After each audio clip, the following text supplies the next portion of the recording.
जय श्री राम दोस्तों, आपका स्वागत है ममता हिंदी कहानियां चैनल में। यहाँ पर आपको मिलेंगी दिल को छू जाने वाली प्रेरणादायक कहानियां। अगर आपको हमारी कहानियां पसंद आए तो वीडियो को लाइक करें, चैनल को सब्सक्राइब करें और अपने सुझाव कमेंट में जरूर दें। आपके सहयोग से आपका अपना चैनल ज्यादा से ज्यादा लोगों तक पहुंच पाए। धन्यवाद।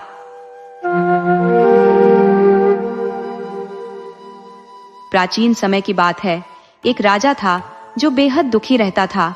उसकी कई रानियां थीं, परंतु उसके भाग्य में संतान का सुख नहीं था। पहली पत्नी से उसे यह उम्मीद थी कि वह उसे एक संतान देगी, लेकिन ऐसा नहीं हुआ। इसके बाद उसने दूसरी, तीसरी, यहाँ तक कि 7 शादियां की, फिर भी कोई संतान नहीं हुई। राजा अत्यधिक निराश हो गया, क्योंकि उसे चिंता सताने लगी थी कि उसके बाद उसका राज्य कौन संभालेगा, उसका उत्तराधिकारी कौन बनेगा। इस निराशा के समय में उसकी सबसे छोटी रानी, जो बहुत बुद्धिमान और धर्मपरायण थी, अक्सर देवी की पूजा अर्चना किया करती थी। एक दिन उसने राजा से कहा, महाराज, आप व्यर्थ में इतना दुखी ना हो। समय से पहले और भाग्य से अधिक कुछ नहीं मिलता। जब सही समय आएगा हमें संतान भी प्राप्त होगी। आप राजकाज पर ध्यान दें, सब कुछ ईश्वर पर छोड़ दे।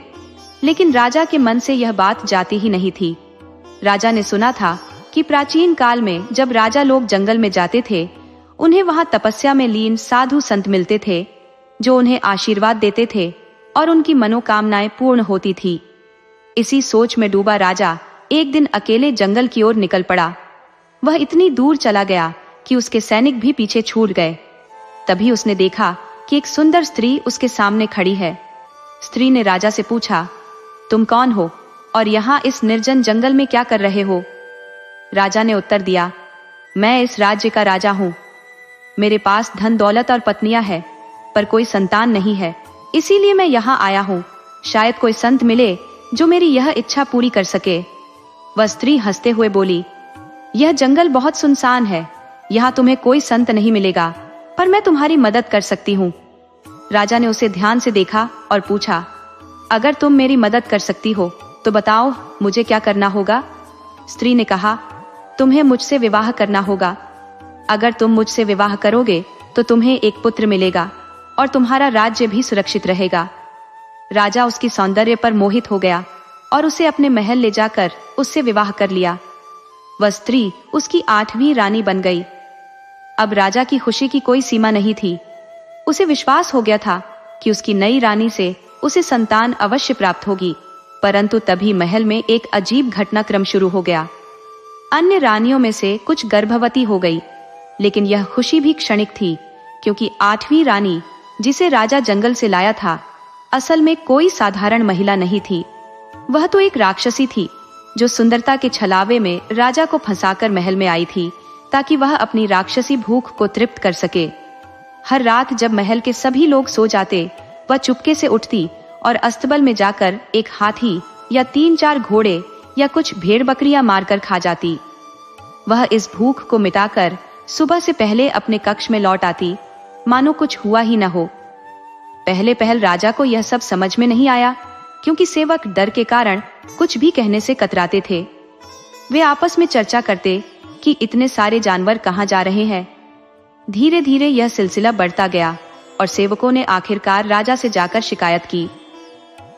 राजा ने तुरंत खड़ी सुरक्षा का आदेश दिया, लेकिन जब घर के भीतर ही खतरा हो तो बाहरी सुरक्षा किस काम की? ये राक्षसी रानी अपने छल में इतनी कुशल थी कि कोई उसे पकड़ नहीं पाता।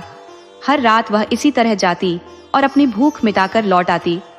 सेवक भी उसे देखकर कुछ नहीं कहते, सोचते कि रानी महल के भीतर ही किसी काम से घूम रही है। एक दिन राजा बहुत परेशान होकर महल में टहल रहा था। इस अनसुलझी पहेली के बारे में सोच रहा था। तभी उसकी 8वीं रानी उसके पास आई और बोली, महाराज, आप इतने दुखी क्यों हैं? राजा ने उत्तर दिया, रानी, मुझसे कुछ छिपा नहीं है। महल में कोई बड़ी गड़बड़ी चल रही है। जानवर लगातार गायब हो रहे हैं और मैं समझ नहीं पा रहा कि इसके पीछे कौन है। नई रानी ने राजा को दिलासा देते हुए कहा, आप चिंता मत कीजिए, मैं असली चोर को पकड़वा दूंगी। राजा ने कहा, अगर तुम ऐसा कर सको तो मैं तुम्हारी हर बात मानूंगा। रानी ने राजा से वचन लिया और योजना के अनुसार रात को वह फिर उठी। एक भेड़ को मारकर उसका खून मिट्टी के बर्तन में भर लिया। वह चुपके से महल के भीतर गई और दूसरी रानियों के कक्ष में जाकर उस खून को उनके मुंह और कपड़ों पर लगा दिया। इसके बाद वह अपने कक्ष में लौट आई, मानो कुछ हुआ ही न हो। सुबह होते ही उसने राजा को जगाया और कहा, राजन, मैंने चोर पकड़ लिया है। आपकी अन्य पत्नियां ही जानवरों की हत्याएं कर रही हैं और उन्हें खा रही हैं। राजा को यह बात असंभव लगी, लेकिन रानी ने उसे विश्वास दिलाया और कहा, अगर आप मुझ पर भरोसा नहीं करते तो खुद जाकर देख ले। राजा ने तुरंत रानियों के कक्ष का दौरा किया और वहां देखा कि सचमुच उनके मुंह और कपड़ों पर खून के निशान थे। ये देखकर राजा आग बबूला हो गया। बिना किसी और जांच पड़ताल के उसने कठोर आदेश जारी कर दिया कि उन सभी रानियों की आंखें निकाल ली जाएं और उन्हें सूखे तालाब में फेंक दिया जाए। राजा का हुक्म था, उसे तो मानना ही था, लेकिन रानियां बहुत गिड़गिड़ाईं और रो रो कर कहने लगी, राजा साहब, हमारे साथ यह अन्याय मत कीजिए। हमने कुछ भी गलत नहीं किया है। आपकी छोटी रानी आपको बहका रही है। मगर राजा ने उनकी एक न सुनी। वह क्रोधित होकर बोला, इनकी आंखें निकाल लो और सूखे कुएं में डाल दो। बेचारी रानियां सूखे कुएं में तड़पने लगी, क्योंकि वहां कुछ भी खाने पीने को नहीं था। नगरवासी जो भी बचे खुचे खाने के टुकड़े होते कुएं में फेंक देते और वे मजबूरी में वही खा लेती। एक दिन जब कई दिनों तक उन्हें कुछ भी खाने को नहीं मिला तो भूख से वे बेहद कमजोर हो गई। इसी दौरान बड़ी रानी ने एक बच्चे को जन्म दिया। बच्चे के जन्म के बाद रानियां बोली, अगर हमने जल्दी कुछ नहीं खाया तो भूख से मर जाएंगे। तब बड़ी रानी ने अपने बच्चे को सौंपते हुए कहा, मेरे बच्चे को खा लो ताकि तुम सभी जीवित रह सको। धीरे धीरे एक एक करके दूसरी रानियों ने भी अपने बच्चों को जन्म दिया और वे भी भूख से मजबूर होकर अपने बच्चों को खाने लगी। छठे दिन छठी रानी ने भी एक बच्चे को जन्म दिया और वह बच्चा भी खा लिया गया। सातवीं रानी, जो बहुत भक्तिभाव वाली थी, उसने अपने हिस्से के बच्चों के टुकड़ों को कभी नहीं खाया। वह उन्हें संभाल कर रख देती थी। जब उसका बच्चा जन्म लेने वाला था तो उसने अन्य रानियों से प्रार्थना की, कृपया मेरे बच्चे को न खाएं। इसके बदले मैं अपने हिस्से के टुकड़े तुम सबको दे दूंगी जो मैंने अब तक बचा कर रखे हैं।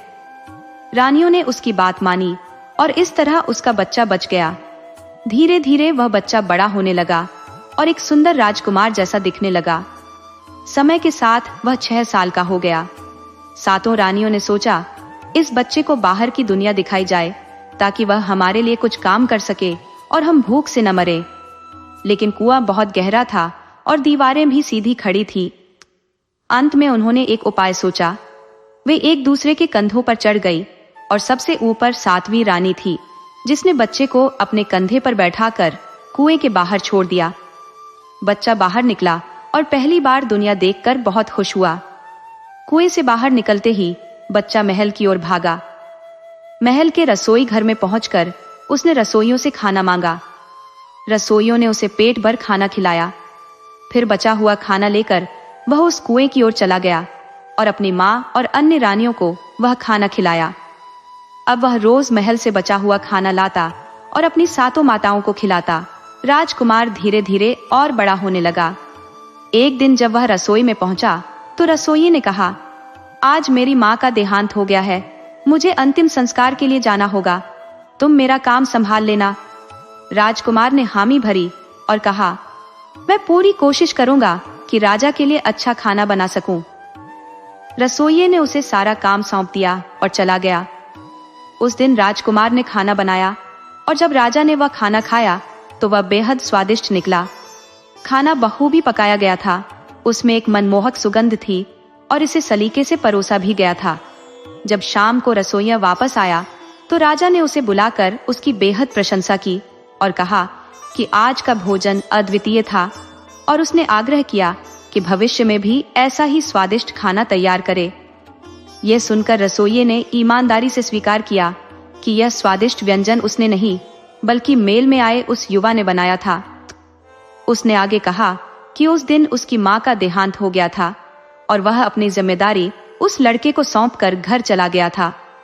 ये सुनकर राजा ने तुरंत आदेश दिया कि उस लड़के को रसोइया के पद पर नियुक्त कर लिया जाए और भविष्य में वही भोजन तैयार करे। राजा के रसोई घर में अब हर रोज नए नए पकवान बनने लगे, जिससे राजा अत्यधिक प्रसन्न हुआ और उसने उस लड़के को इनाम से नवाजा। परंतु वह लड़का उन सभी पुरस्कारों और भोजन को अपनी माँ और सौतेली माँ के पास ले जाकर उन्हें खिला देता था। जब वह लड़का मेल से भोजन लेकर कुएं की ओर जाता था तो रास्ते में उसे एक फकीर मिलता जो उसे आशीर्वाद देता और भीख मांगता। लड़का सदैव उसे भोजन का एक हिस्सा दे देता, जिससे फकीर उसे दिल से दुआएं देता। समय के साथ वह लड़का बड़ा हो गया, सुंदर और मजबूत हो गया। एक दिन उसकी सुंदरता पर रानी की निगाह पड़ी और वह उसकी ओर आकर्षित हो गई। उसने लड़के से उसके आगमन के बारे में पूछा, परंतु लड़के को रानी के बारे में कोई जानकारी नहीं थी, न ही उस पर कोई संदेह हुआ। लड़के ने अपनी माँ और सौतेली माँ के बारे में विस्तार से बताया। ये सुनकर रानी का मन विचलित हो गया और उसने लड़के को मारने की योजना बना ली। एक दिन रानी ने बीमारी का बहाना बनाया और हकीम को बहुत सारा धन देकर अपनी तरफ कर लिया। लालची हकीम ने रिश्वत लेकर रानी के कहे अनुसार काम करने का वचन दिया। रानी ने हकीम से कहा कि केवल मादा चीते का दूध ही उसकी जान बचा सकता है। राजा के पास हकीम गया और उसने कहा कि रानी की जान बचाने के लिए मादा चीते का दूध लाना आवश्यक है। राजा, जो रानी को खोने से भयभीत था, परेशान होकर उसके पास आया और बोला, मैं यह क्या सुन रहा हूँ? हकीम कह रहा है कि तुम्हें बहुत गंभीर बीमारी है और तुम्हें ठीक करने के लिए मादा चीते का दूध ही एकमात्र उपाय है। कौन इतना साहसी है जो यह दूध ला सके? रानी ने कहा, यह काम वही लड़का कर सकता है जो तुम्हारे रसोई में काम करता है। वह बहादुर है, तंदुरुस्त दिखता है और तुम्हारे लिए समर्पित है। तुमने उसे इतने इनाम दिए हैं, वह यह काम खुशी खुशी कर देगा। इसके अलावा मुझे कोई और उपाय नहीं सूझता। राजा ने उस लड़के को बुलाया और पूरी स्थिति बताई। लड़के ने तुरंत सहमति जताई, क्योंकि वह जानता था कि राजा की दया और कृपा से ही उसकी माँ और सौतेली माँ का पेट भर रहा है और उसकी सभी जरूरतें पूरी हो रही हैं। अगले दिन वह लड़का इस खतरनाक यात्रा के लिए तैयार हो गया। जब वह युवक जंगल की ओर बढ़ रहा था तो मार्ग में उसे वही फकीर मिला जिसे वह प्रतिदिन भोजन दिया करता था। फकीर ने उसे रोका और पूछा, कहाँ जा रहे हो बेटा? तब युवक ने राजा का आदेश उसे सुना दिया और बताया कि राजा की इच्छा पूरी कर वह कितना प्रसन्न होगा, क्योंकि राजा ने उस पर असीम कृपा की है। फकीर ने गहरी चिंता से कहा, तुम यह खतरनाक कार्य करने का साहस कैसे कर सकते हो? क्या तुम्हें इसका अंदाजा है कि यह कार्य कितना जोखिम भरा है? लेकिन उस युवक को अपने जीवन की कोई परवाह नहीं थी। वह बोला, बाबा, अगर आप नहीं मानते तो बताइए, मैं राजा के हुक्म की अवहेलना कैसे कर सकता हूँ? वही मेरे परिवार की सभी जरूरतें पूरी कर रहे हैं। युवक के अडिग निश्चय को देखकर फकीर ने गहरी सांस ली और कहा, अगर तुम नहीं मानते तो मेरी एक सलाह अवश्य मानो। इससे तुम्हारा काम भी सफल होगा और तुम सुरक्षित भी रहोगे। जब तुम मादा चीते को देखो तो उसे एक तीर मार देना, लेकिन इस प्रकार कि वह उसे गंभीर चोट न पहुंचे। तब वह चीता तुमसे पूछेगी कि तुमने उसे तीर क्यों मारा। उस वक्त तुम उसे बताना कि तुम उसके शरीर में एक छेद करना चाहते थे ताकि दूध आसानी से बह सके। साथ ही कहना कि उसके बच्चे पर तुम्हें दया आई, क्योंकि वे बहुत कमजोर नजर आ रहे थे। फकीर ने युवक को आशीर्वाद दिया और उसे उसकी यात्रा पर विदा किया। युवक इस प्रोत्साहन से ओत-प्रोत होकर प्रसन्न मन से जंगल की ओर बढ़ गया। थोड़ी ही देर में उसे एक मादा चीता दिखाई दी। उसने फकीर की सलाह अनुसार तुरंत तीर मारा, जिससे मादा चीते ने क्रोधपूर्वक उससे पूछा, तुमने मुझे तीर क्यों मारा? युवक ने फकीर की बताई बातें दोहराई और कहा, महल की रानी अत्यंत बीमार है, उनके उपचार के लिए मुझे आपका दूध चाहिए। ये सुनकर मादा चीता गहरी सांस लेते हुए बोली, क्या तुम्हें पता नहीं, तुम्हारी रानी कोई साधारण स्त्री नहीं बल्कि एक राक्षसी है। मेरे दूध से उसका कोई लाभ नहीं होगा। युवक हैरान होकर बोला, तुम ऐसा क्यों कह रही हो? रानी से मुझे कोई खतरा नहीं है। इस पर मादा चीता ने कहा, ठीक है, मैं तुम्हें अपना दूध दूंगी, लेकिन सावधान रहना, उस रानी से बचकर रहना। यह कहकर मादा चीता उसे एक टूटे हुए शिलाखंड के पास ले गई और कहा, देखो, मैं यहाँ दूध की एक बूंद गिराऊंगी। जैसे ही मादा चीता ने दूध की एक बूंद गिराई, शिला तुरंत खंड खंड हो गई। ये देखकर युवक विस्मय से भर गया। मादा चीता बोली, देखो, ये मेरे दूध की शक्ति है। अगर वह रानी यह सारा दूध पी जाएगी और उस पर इसका कोई असर नहीं होगा तो समझ लेना वह कोई सामान्य स्त्री नहीं है। युवक ने दूध लेकर राजा के पास लौट आया। राजा ने वह दूध रानी को पिला दिया। रानी सारा दूध पी गई और तुरंत कहने लगी कि अब वह स्वस्थ है। युवक ने यह सब देखा, लेकिन रानी पर इसका कोई प्रभाव न देखकर भी उसने कुछ नहीं कहा। राजा की प्रसन्नता देखकर वह स्वयं भी संतुष्ट हो गया। राजा ने उसे बहुत बड़ा इनाम दिया और उसकी पदोन्नति कर दी। लेकिन रानी का असली उद्देश्य अभी भी उस युवक की जान लेना ही था। कुछ दिनों बाद रानी ने फिर से बीमार होने का नाटक किया और वैद्य को बुलाकर कहा, मुझे फिर से लग रहा है कि मेरी तबीयत बिगड़ रही है। मेरे दादाजी जंगल में रहते हैं, जहां से पिछली बार मादा चीता का दूध लाया गया था। उनके पास एक विशेष औषधि है जिससे शायद मेरी बीमारी ठीक हो जाए।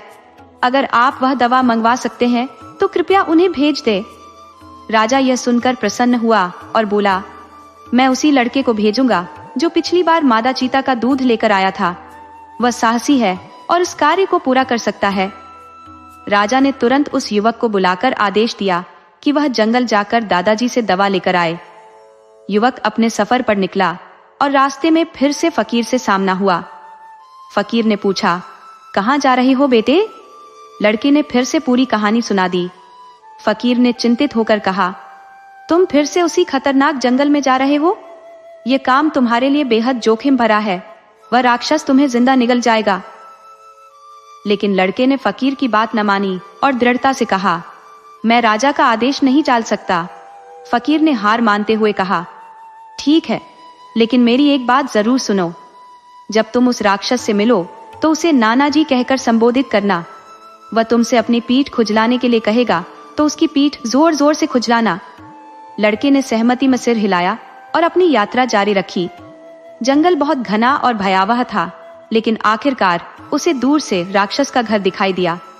वह सावधानी से आगे बढ़ा और जैसे ही राक्षस सामने आया, लड़के ने जोर से पुकारा, नाना जी, नाना जी, मैं आपकी बेटी का बेटा हूँ। मुझे आपके पास इसलिए भेजा गया है क्योंकि आपकी बेटी बहुत बीमार है और आपकी औषधि के बिना वह ठीक नहीं हो सकती। कृपया मुझे वह दवा दे दें। राक्षस ने उसे ध्यान से देखा और कहा, ठीक है, मैं तुम्हें दवा दे दूंगा, लेकिन पहले मेरी पीठ खुजला दो, बहुत खुजली हो रही है। ये कहते हुए राक्षस ने चालाकी दिखाई, क्योंकि उसकी पीठ में कोई खुजली नहीं थी। वह यह परखना चाहता था कि लड़का सचमुच उसकी बेटी का बेटा है या नहीं। फकीर की बात याद करते हुए लड़के ने राक्षस की पीठ जोर जोर से खुजलानी शुरू की।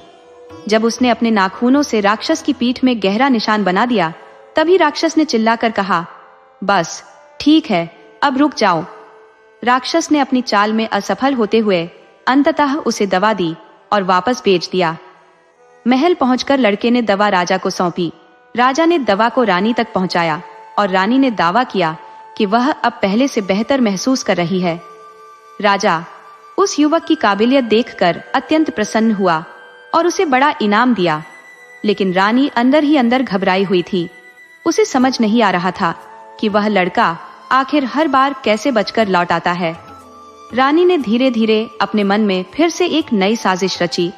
उसने योजना बनाई कि इस बार वह लड़के को रास्ते से हटा देगी, लेकिन इस बार बहुत सोच समझकर, ताकि राजा को इसका जरा भी अंदेशा न हो। आखिरकार रानी ने सोचा कि अब भगवान ही अगर चाहेगा तो मुझे इस रोग से मुक्ति मिलेगी। उसने राजा से कहा, एक आखिरी प्रयास किया जाए, उस युवक को फिर से जंगल भेजा जाए जहां मेरी बूढ़ी दादी रहती है। उनके पास एक जादुई औषधि है जिससे मुझे जीवन भर के लिए यह रोग नहीं सताएगा और मैं पूर्ण रूप से स्वस्थ हो जाऊंगी। राजा पहले से ही उस युवक से बहुत खुश था, क्योंकि उसने पहले भी कठिन कार्य सफलतापूर्वक पूरे किए थे। लेकिन राजा को समझ नहीं आ रहा था कि रानी बार बार उसी लड़के को क्यों भेज रही है। वह सोचने लगा कि रानी आखिर चाहती क्या है। लड़का तो पहले ही कई खतरों से बचकर आ गया था, मादा चीता का दूध लाया और अब यह नई चुनौती। राजा ने युवक को बुलाकर रानी की बात बताई और उसे जंगल में दादी से दवाई और एक विशेष कंघी लाने का आदेश दिया। लड़का तैयार हो गया, लेकिन उसके सफर पर निकलते ही फिर वही फकीर रास्ते में मिला। फकीर ने उससे पूछा, अब कहाँ का इरादा है बेटा? लड़के ने उसे फिर से पूरा हाल बताया और कहा कि वह रानी की दी हुई चिट्ठी लेकर उसकी दादी के पास जा रहा है। फकीर ने चिट्ठी ली और पढ़कर गंभीर स्वर में कहा, क्या तुम सचमुच मौत के मुंह में जाने का इरादा रखते हो? ये चिट्ठी तो तुम्हारी मौत का फरमान है। इसमें लिखा है कि तुम रानी के सबसे बड़े दुश्मन हो और तुम्हें खत्म करना जरूरी है। कंघी तो बस एक बहाना है। ये सुनकर लड़के के रोंगटे खड़े हो गए। वह भीतर ही भीतर कांपने लगा, लेकिन उसने राजा के आदेश को पूरा करने का संकल्प लिया। वह चिट्ठी फाड़ने की तैयारी में था कि फकीर ने दूसरी चिट्ठी लिख कर दी, जिसमें लिखा था, ये लड़का मेरा अपना है, इसका ख्याल रखना और इसे प्यार से संभालना। फकीर की बात सुनकर लड़के को थोड़ी राहत मिली और वह हिम्मत जुटाकर फिर से जंगल की ओर बढ़ चला। जब वह राक्षसी के घर पहुंचा तो उसने साहस बटोरकर उसे नानी कहकर पुकारा और चिट्ठी उसके हाथ में दे दी। राक्षसी ने चिट्ठी पढ़ते ही लड़के को गले लगाया और उसके राजा और उसकी बेटी के हालचाल पूछे। उसने लड़के की खूब आवभगत की, उसे आराम से रखा और विदाई के वक्त उसे कुछ अनोखे उपहार दिए। इनमें से एक था एक जादुई साबुन की शीशी, जिसकी एक बूंद गिरते ही बड़ा पहाड़ खड़ा हो जाता था। दूसरी थी सुइयों की एक सीसी, जिनमें से अगर एक भी सुई जमीन पर गिरे तो विशाल पर्वत खड़े हो जाते। और आखिरी था पानी की एक बोतल, जिसके पानी की एक बूंद गिरने से समुद्र बन जाता। राक्षसी ने लड़के को इन चीजों का महत्व भी समझाया ताकि वह इन्हें सही वक्त पर उपयोग कर सके। बुढ़िया ने एक शक्तिशाली मुर्गा, एक चरखा, एक कबूतर, एक चिड़िया और एक दुर्लभ औषधि लड़के को सौंपते हुए कहा, यह मुर्गा 7 आत्माओं का वाहक है। यह 7 आत्माएं तुम्हारे मामा से जुड़ी है। जब तक यह मुर्गा जीवित रहेगा तुम्हारे मामा की जीवन डोर भी सुरक्षित रहेगी। लेकिन ध्यान रखना, अगर इस मुर्गे को कुछ हुआ तो तुम्हारे मामा की जान पर भी बन आएगी। इसी तरह कबूतर में तुम्हारे नाना की आत्मा बंद है और चिड़िया में तुम्हारी माँ की। जब तक यह पक्षी सही सलामत रहेंगे तुम्हारे नाना और माँ भी कुशल रहेंगे। बुढ़िया ने औषधि का महत्व समझाते हुए कहा, यह दवा इतनी अद्वितीय है कि इसकी मदद से एक अंधा भी दृष्टि प्राप्त कर सकता है। लड़के को यह सुनकर अत्यधिक प्रसन्नता हुई और उसने बुढ़िया का आभार व्यक्त किया। फिर वह विश्राम करने चला गया। सुबह हुई और जब बुढ़िया नदी की ओर जाने लगी तो लड़के ने वह सब किया जिसका उसे निर्देश दिया गया था। उसने 7 मुर्गों को, कबूतर को और चरखे को नष्ट कर दिया। जैसे ही उसने यह किया, बुढ़िया, उसका पति और उसके 7 बेटे तुरंत मृत्यु को प्राप्त हो गए। इसके बाद लड़के ने पिंजरे में बंद चिड़िया को पकड़ा और वह दुर्लभ औषधि उठाकर राजा के महल की ओर चल पड़ा। रास्ते में उसने अपनी माँ और राजा की अन्य पत्नियों की दृष्टिहीनता को उस चमत्कारी औषधि से ठीक किया। वह उन सभी को कुएं से बाहर लेकर आया और अब सब मिलकर राजा के महल की ओर बढ़ चले। महल पहुंचकर लड़के ने उन सबको एक कमरे में छिपाकर बैठने को कहा और उन्हें निर्देश दिया कि जब तक वह उन्हें बुलाए नहीं वे बाहर ना आए। इसके बाद लड़का राजा के पास गया और उसे अपनी माँ से मिलने की इच्छा जताई। उसने राजा से कहा, महाराज, आपके सामने एक गहन सत्य प्रस्तुत करना चाहता हूँ, कृपया मेरी बात को ध्यान से सुने। राजा लड़के पर बहुत भरोसा करता था, इसलिए उसने कहा, बेटा निसंकोच बताओ। लड़के ने गंभीरता से कहा, महाराज, आपकी पत्नी एक राक्षसी है और वह मुझे मारने की योजना बना रही है। वह यह जानती है कि मैं उन्हीं पत्नियों में से एक का पुत्र हूँ जिन्हें उसने सूखे कुएं में फेंकवाया था। पहले तो राजा को यह सुनकर बहुत क्रोध आया कि लड़का उसकी रानी के बारे में ऐसा कैसे कह सकता है, लेकिन जब उसे यह समझ आया कि यह लड़का उसी का पुत्र है तो उसके हृदय में पिता की ममता जाग उठी। फिर लड़के ने राजा से कहा, महाराज, आपकी रानी मुझसे डरती है कि एक दिन मैं आपके सिंहासन का वारिस बन जाऊंगा, इसलिए वह मुझे जल्दी से खत्म करना चाहती थी। मैंने न सिर्फ उसकी योजना का पर्दाफाश किया, बल्कि मैंने उसके माता पिता और उसके 7 भाइयों को भी मौत के घाट उतार दिया है। ये जो चिड़िया आप देख रहे हैं, इसमें उसी रानी की आत्मा कैद है। उसकी माँ ने मुझे यह सब बताया था। राजा स्तब्ध खड़ा रहा। ये सब सुनकर उसकी आंखों में अविश्वास था। वह लड़के से बोला, अगर यह सच है तो तुम इस चिड़िया का गला दबा दो। यदि रानी मरती है तो मैं मान लूंगा कि वह वास्तव में एक राक्षसी है। लड़के ने राजा के कहने पर चिड़िया का गला घोंट दिया और जैसे ही उसने ऐसा किया, रानी की तुरंत मृत्यु हो गई। उसकी असली राक्षसी पहचान सामने आ गई। ये देख राजा हतप्रभ रह गया और गहरे दुख में डूब गया कि वह इतने सालों तक एक राक्षसी के साथ रह रहा था जिसने उसकी असली रानियों को छल पूर्वक हानि पहुंचाई थी। राजा फूट फूट कर रोने लगा। तब लड़के ने 7 असली रानियों को बुलाया। जैसे ही वे सामने आई, राजा ने उन्हें गले से लगाकर अपने आंसुओं में डूबते हुए कहा, मैं कैसे एक दुष्ट राक्षसी के झांसे में आ गया और तुम्हें पहचान न सका। छोटी रानी ने कहा, महाराज, हमने आपको सच्चाई बताने की कोशिश की थी, लेकिन रानी का जादू इतना प्रबल था कि आपने हमारी कोई बात नहीं सुनी। उस राक्षसी ने हमें कुएं में फेंकवा दिया और भूख के मारे हमें अपने बच्चों को मारकर खाना पड़ा, नहीं तो हम मर जाती। मेरा 7वां बेटा बच गया क्योंकि मैं उसे खा नहीं सकी। ये सुनकर राजा और भी जोर से रोने लगा। मैंने क्या किया? मुझे कितना भयानक धोखा दिया गया। राजा ने अपने बेटे को गले से लगाया और उसे उत्तराधिकारी घोषित कर दिया। उसने कहा, अगर मैंने अपनी रानियों की बात सुनी होती तो आज मेरे पास सभी राजकुमार होते। छोटी रानी ने जवाब दिया, महाराज, समय से पहले और भाग्य से अधिक कुछ नहीं मिलता।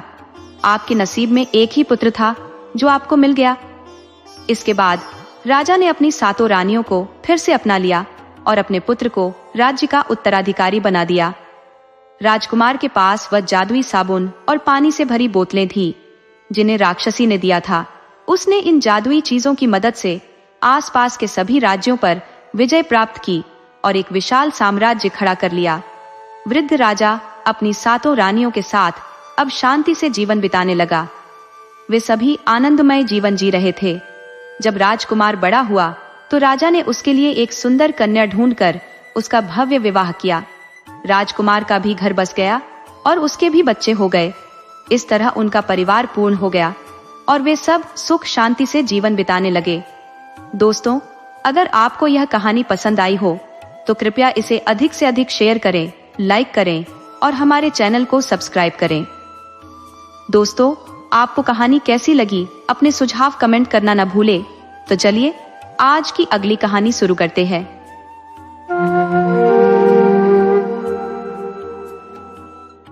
होली के त्योहार पर पिताजी के लिए राम नामी गमछा, बच्चों के लिए पिचकारी, विष्णु के लिए धूप का चश्मा और चंपा, कम्मो तथा अम्मा के लिए रंगीन कांच की चूड़ियां लाई गई थी।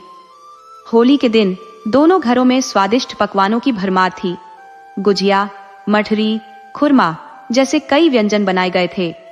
जगपति और विषमजी को जो भी थाली दी जाती वे बिना कुछ बोले खा लेते, मगर चंपा ऐसा कोई मौका हाथ से जाने नहीं देती। जब भी विष्णु कहता कि अम्मा और पिताजी को भी कुछ दिया जाए तो चंपा अपनी बात रख देती। मैं तो पूरे साल दोनों वक्त खाना बना और खिला रही हूँ, अब जब दीदी आई है तो 2-4 दिन तो सेवा करने दो। उसकी बात पर विष्णु खामोश हो जाता। होली का दिन हंसी खुशी बीता। सभी बच्चे गांव के अन्य बच्चों के साथ मिलकर खूब मस्ती करते हुए होली खेल रहे थे। शाम होते होते जब अंधेरा गहराने लगा, बच्चे अब भी पिचकारियां थामे हुए थे। सूरज सबसे अलग थलग था, इसलिए वह जय किशन के पास खड़ा था। सिद्धि को सूरज की पिचकारी बहुत भा रही थी। वह सुबह से ही उससे मांग रही थी, मगर सूरज किसी भी कीमत पर अपनी पिचकारी देने को तैयार नहीं था। जय किशन ने सिद्धि को समझाया, बिटिया तुम बड़ी हो, थोड़ी देर और सब्र करो, शाम को तुम्हारे लिए नई पिचकारी लाऊंगा। हालांकि होली का रंग अब खत्म हो चला था, मगर सूरज अपनी पिचकारी छोड़ने को राजी नहीं था। उधर रिद्धि का धैर्य भी जवाब देने लगा था। जय किशन चारपाई पर बैठे थे और सूरज उनके पास खड़ा था, अपनी पिचकारी को कसकर पकड़े हुए। दूसरी चारपाई पर जगव और बिशंबर जी आराम फरमा रहे थे। सिद्धि अचानक दौड़ती हुई सूरज के पास पहुंची और उसकी पिचकारी छीनने की कोशिश करने लगी, मगर सूरज ने अपनी पिचकारी पर इतनी कसकर पकड़ बनाई हुई थी कि सिद्धि का उसे छीन पाना नामुमकिन था। गुस्से में आकर सूरज ने अपनी पिचकारी से ही सिद्धि के माथे पर जोर से वार कर दिया। पीतल की बनी पिचकारी के चोट लगते ही सिद्धि दर्द से चीख पड़ी। जय किशन तुरंत सिद्धि की ओर भागे। जब उन्होंने उसका माथा देखा तो वहां एक गहरा निशान उभर आया था और हल्का हल्का खून रिस रहा था। बिना समय गंवाए उन्होंने साइकिल निकाली और विष्णु को आवाज दी। जय किशन ने विष्णु को पीछे बैठने को कहा और तेजी से साइकिल चलाते हुए बाजार के डॉक्टर की ओर बढ़ गए। गांव के उस डॉक्टर के पास अक्सर लोग अपनी बीमारियों का इलाज कराने आते थे। डॉक्टर ने तुरंत सिद्धि की पट्टी की और दवा दी।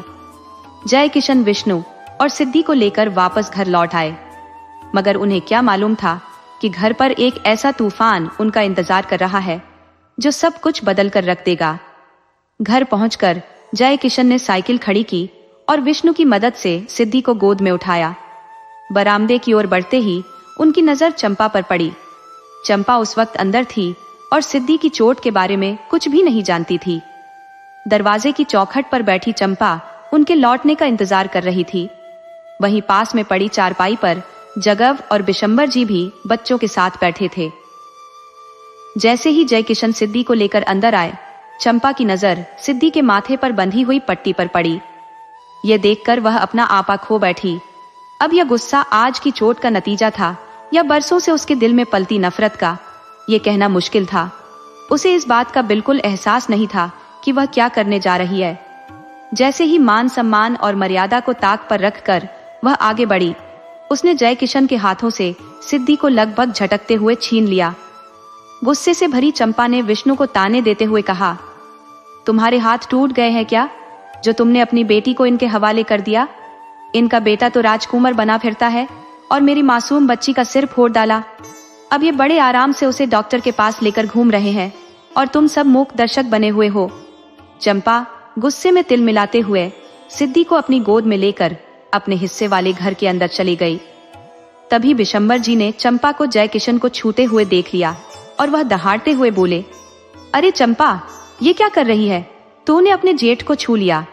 जय किशन, जो हमेशा चंपा को अपनी छोटी बहन और मासूम बच्ची जैसा मानता था, इस घटना से हतप्रभ रह गया। वह कभी सोच भी नहीं सकता था कि चंपा ऐसा अपमानजनक व्यवहार करेगी। जिस समाज में जेठ की छाया से भी दूरी रखी जाती है, वहां चंपा ने जय किशन को सीधे हाथ से छू दिया था। ये दृश्य देखकर जय किशन अंदर से जैसे टूट गया। वह चुपचाप वहां से हटकर अम्मा के पास जाकर बैठ गया। लेकिन इस बीच जगपति चुप नहीं बैठी। वह तुरंत चंपा के पीछे पीछे उसके हिस्से वाले घर में गई और खड़ी आवाज में बोली, चंपा, तुझे हो क्या गया है? तेरा दिमाग सही है या खराब हो गया है? तूने कैसे अपने जेठ को छूने की हिम्मत कर ली? तेरी ये जुर्रत कैसे बढ़ गई? पर चंपा अब सुनने के मूड में नहीं थी। उसके चेहरे पर विद्रोह साफ झलक रहा था और ऐसा लग रहा था मानो वह किसी भी बात को बर्दाश्त करने के लिए तैयार नहीं थी। चंपा गुस्से में तमतमाती हुई बोली, अम्मा, अपने ये प्रवचन अपने पास रखो। मैं अब तंग आ चुकी हूँ इस रोज रोज की खटपट से। दिन में 10-10 बार घर में घुस आती हो और मेरे बच्चों का अपमान करती हो। अब मैं कल ही दोनों घरों के बीच दीवार खड़ी करवाती हूँ।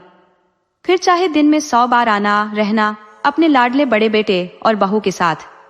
पूरे गांव में रोक रोक कर मेरी और श्यामू के पापा की जिंदगी बर्बाद कर दी। पर तुम्हें चैन कहा, आज तो मेरी बच्ची का सिर फोड़वा ही दिया। चंपा का गुस्सा रुकने का नाम नहीं ले रहा था। वह अपनी सास पर जमकर बरस रही थी। ये वही पुरानी चंपा नहीं थी। अब वह अपनी सास से हर एक बात का बदला लेने को तैयार बैठी थी। जगव यह समझ चुकी थी कि अब चंपा से कुछ भी कहना व्यर्थ है। वह रिश्तों की मर्यादा की सीमा पार कर चुकी है। ऐसे में कुछ कहने सुनने का मतलब खुद का अपमान करवाना था। इसलिए जगव चुपचाप वहां से बाहर चली गई। बाहर दोनों घरों के बाहरी हिस्से से सटी दालान में जयकिशन, बिशंबर जी और जगव बैठकर बात कर रहे थे। भीतर चंपा के तीखे शब्द जगव ने जयकिशन और बिशंबर जी को बताए। ये वही दालान थी जिसे बिशंबर जी ने बड़े अरमानों से बनवाया था। घर पीछे से अलग अलग थे, लेकिन आंगन के बीच में एक छोटा सा दरवाजा था जिससे घर की बहुएं आपस में आसानी से मिल सके। दालान दोनों घरों को जोड़ने के लिए बनाई गई थी ताकि किसी भी कार्यक्रम या मेहमानों के आने पर जगह की कमी महसूस न हो। दोनों भाई इस जगह का इस्तेमाल मिलजुल कर सके। लेकिन अब चंपा की दीवार खड़ी करवाने की बात ने बिशंबर जी को परेशान कर दिया। यह सब उन्हें भीतर तक कचोट रहा था।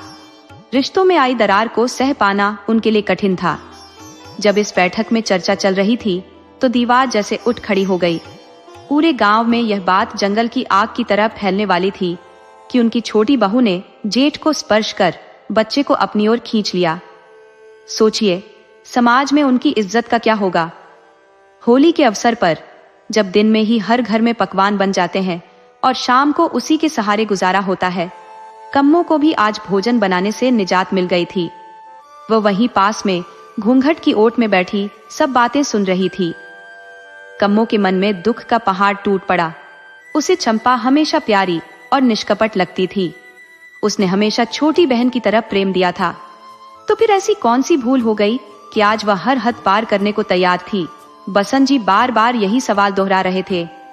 आखिर चंपा ने जयकिशन को छूने की हिम्मत कैसे की। जग्गो, जिन्हें बसंत जी प्यार से जगपति कहकर बुलाते थे, ने भी यही बात दोहराई। तू ही बता, क्या किसी ने कभी अपने जेठ को छुआ है? तूने ऐसा सुना है कभी? सभी की नजरें अब जवाब मांग रही थी। जयकिशन ने स्थिति संभालने की कोशिश की और कहा, जाने भी दीजिए पिताजी, बच्ची है, गलती हो गई होगी। लेकिन बसंत जी ने यह बात मानने से इनकार कर दिया। उन्होंने कहा, जयकिशन, ये कैसे हो सकता है कि उसे पता न हो। शादी के समय ही जेठ द्वार की रस्म होती है। तात पाठ डालते समय पंडित जी इसे स्पष्ट कर देते हैं कि जेठ को छूना वर्जित है। फिर कैसे वह इसे नहीं जानती? और अगर नहीं जानती थी तो आज तक उसने इस परहेज को क्यों निभाया? यह ऐसे सवाल थे जिनके जवाब किसी के पास नहीं थे। बहुत मान मनौवल के बाद विशंभर जी ने थोड़ा सा खाना खाया। बाकी सभी ने सिर्फ मोह ही झूठा किया। त्योहार की सारी खुशी मानो समाप्त हो चुकी थी। देर रात तक सब दलान में बैठे रहे।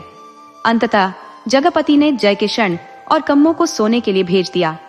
सूरज भी जगव की चारपाई पर सो गया था।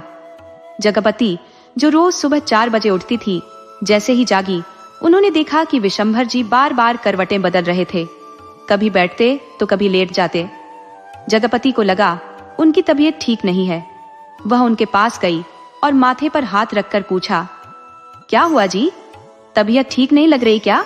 विशंभर जी ने सीने पर हाथ रखते हुए कहा, पता नहीं क्यों, हल्का सा दर्द महसूस हो रहा है।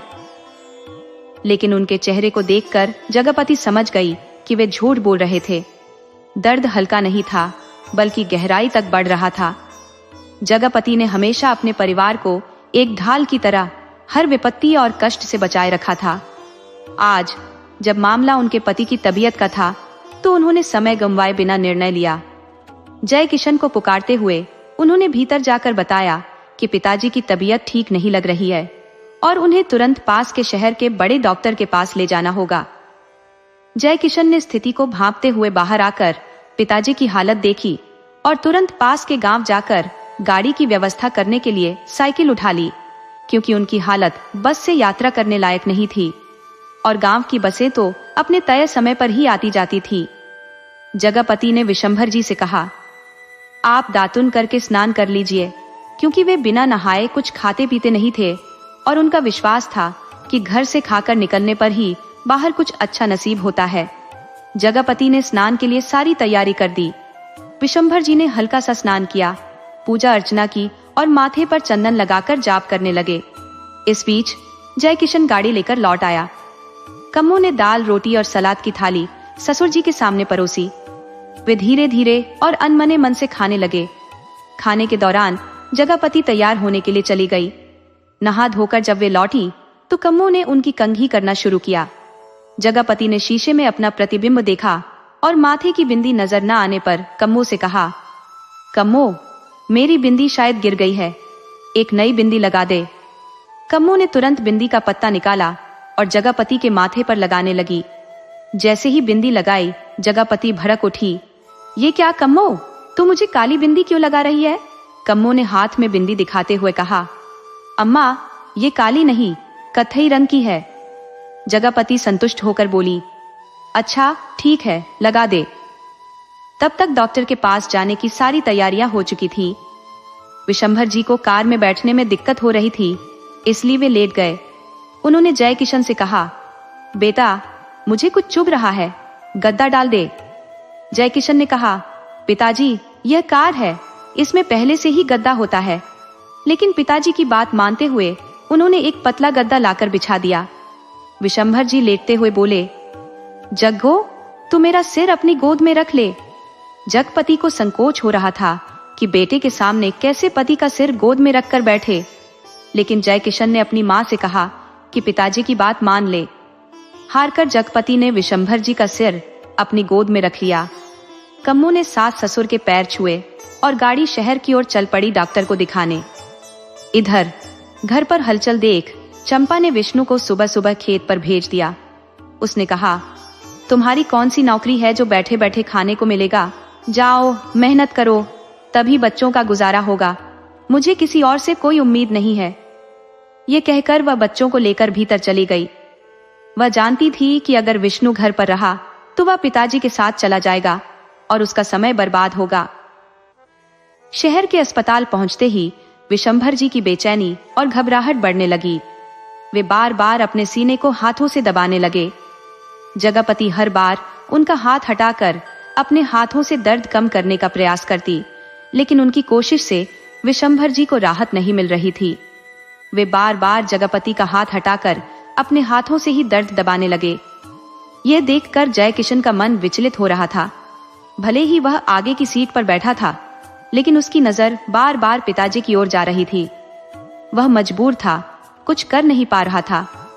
पिताजी का दर्द कम करने के लिए वह ड्राइवर को बार बार कार तेज चलाने को कह रहा था, ताकि जल्दी अस्पताल पहुंचा जा सके और इलाज शुरू हो सके।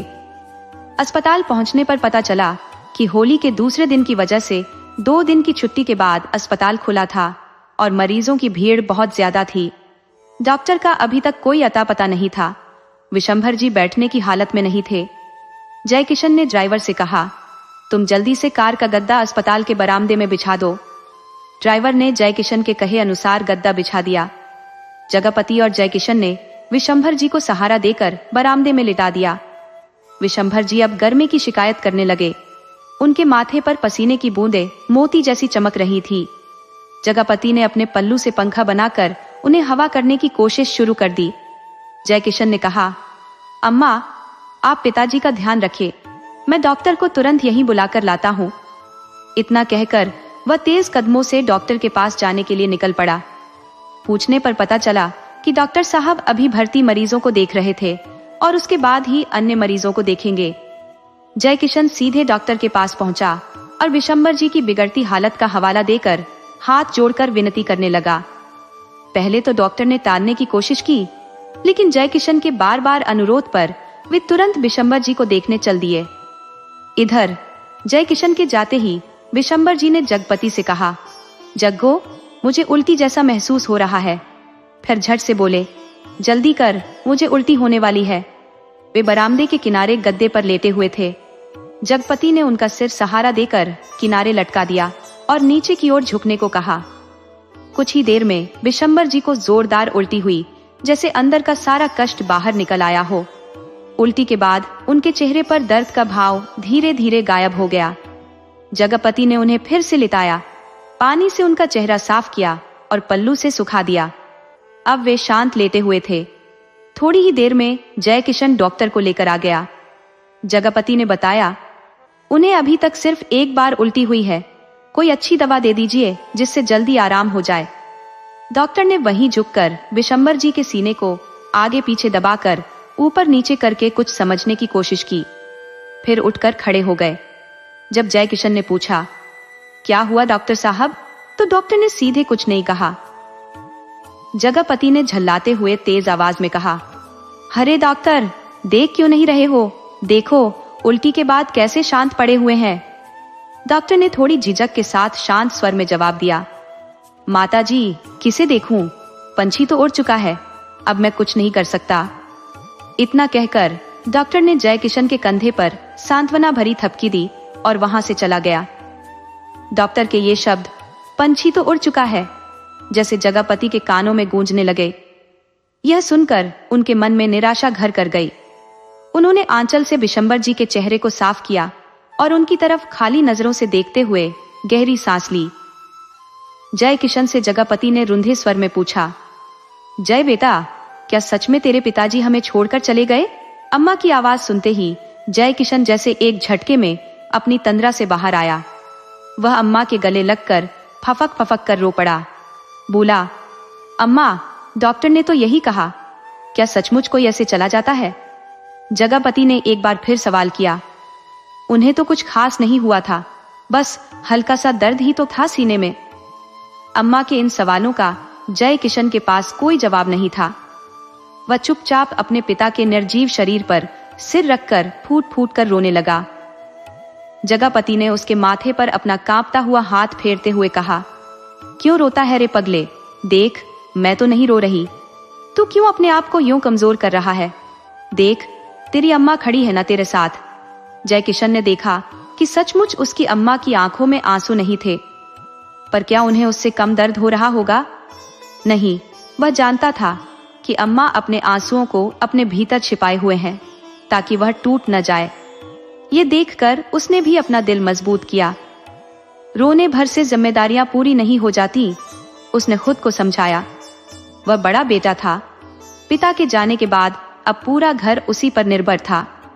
अपने भीतर उमड़ते दर्द के सागर को दबाकर उसने अपने कर्तव्य को प्राथमिकता दी। जय किशन शहर आया था कुछ सपनों को पूरा करने, पर किसे पता था कि वह सपनों के बदले ऐसा दोहा स्वप्न लेकर लौटेगा। उसने कभी सोचा भी नहीं था कि पिताजी यूं अचानक सबको छोड़ जाएंगे।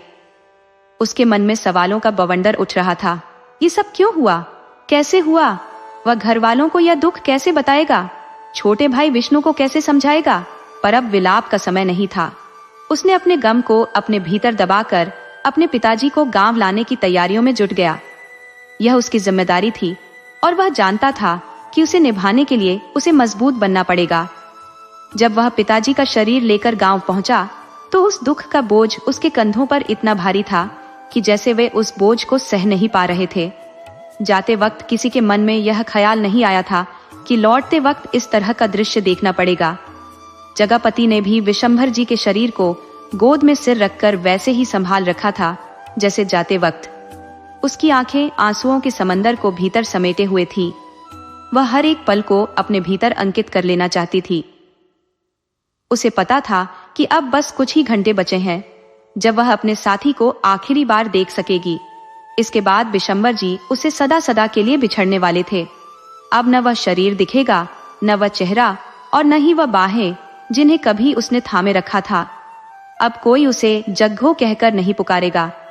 जय बार बार पीछे मुड़कर अम्मा को देखता। कहीं वह रो तो नहीं रही थी, लेकिन उनकी सूखी आंखें देखकर वह भीतर ही भीतर और बेचैन हो जाता। गाड़ी जैसे ही घर के दरवाजे पर पहुंचकर रुकी, जगपति अपने विचारों से बाहर आ गई। उनकी पकड़ विशंभर जी के माथे और शरीर पर और भी मजबूत हो गई। इतनी जल्दी इनके लौटने की किसी को उम्मीद नहीं थी। कम्मो रसोई का काम समेटकर सूरज को नहला रही थी और कपड़े पहना रही थी। चंपा ऊपर से भले ही यह जताने की कोशिश कर रही थी कि उसे कोई फर्क नहीं पड़ता, परंतु अंदर से वह भी थोड़ा परेशान थी। ससुर को शहर के अस्पताल ले जाने की बात ने उसे विचलित किया था। विष्णु खेत से लौटकर खाना खाकर आराम कर रहा था। चंपा श्यामू और रिद्ध सिद्धि के साथ बैठकर खाना खा रही थी, जो लगभग खत्म होने वाला था। तभी कार रुकने की आवाज आई। चंपा ने सुना और बोली, श्यामू, गाड़ी रुकने की आवाज आई है। लगता है हमारे दरवाजे पर ही आई है। फिर थोड़ा रुककर उसने कहा, कौन हो सकता है? क्या अपने लोग ही वापस आ गए होंगे? फिर उसने बच्चों की तरफ देखते हुए मुस्कुराते हुए कहा, वापस तो आना ही था। अब डॉक्टर के सामने तबीयत खराब का नाटक थोड़ी चलेगा। डॉक्टर ने कह दिया होगा कि कुछ नहीं हुआ, जाओ। बच्चे अपनी माँ की बात चुपचाप सुनते हुए खाना खत्म कर रहे थे। कम्मो का ध्यान विशंभर जी पर ही लगा हुआ था।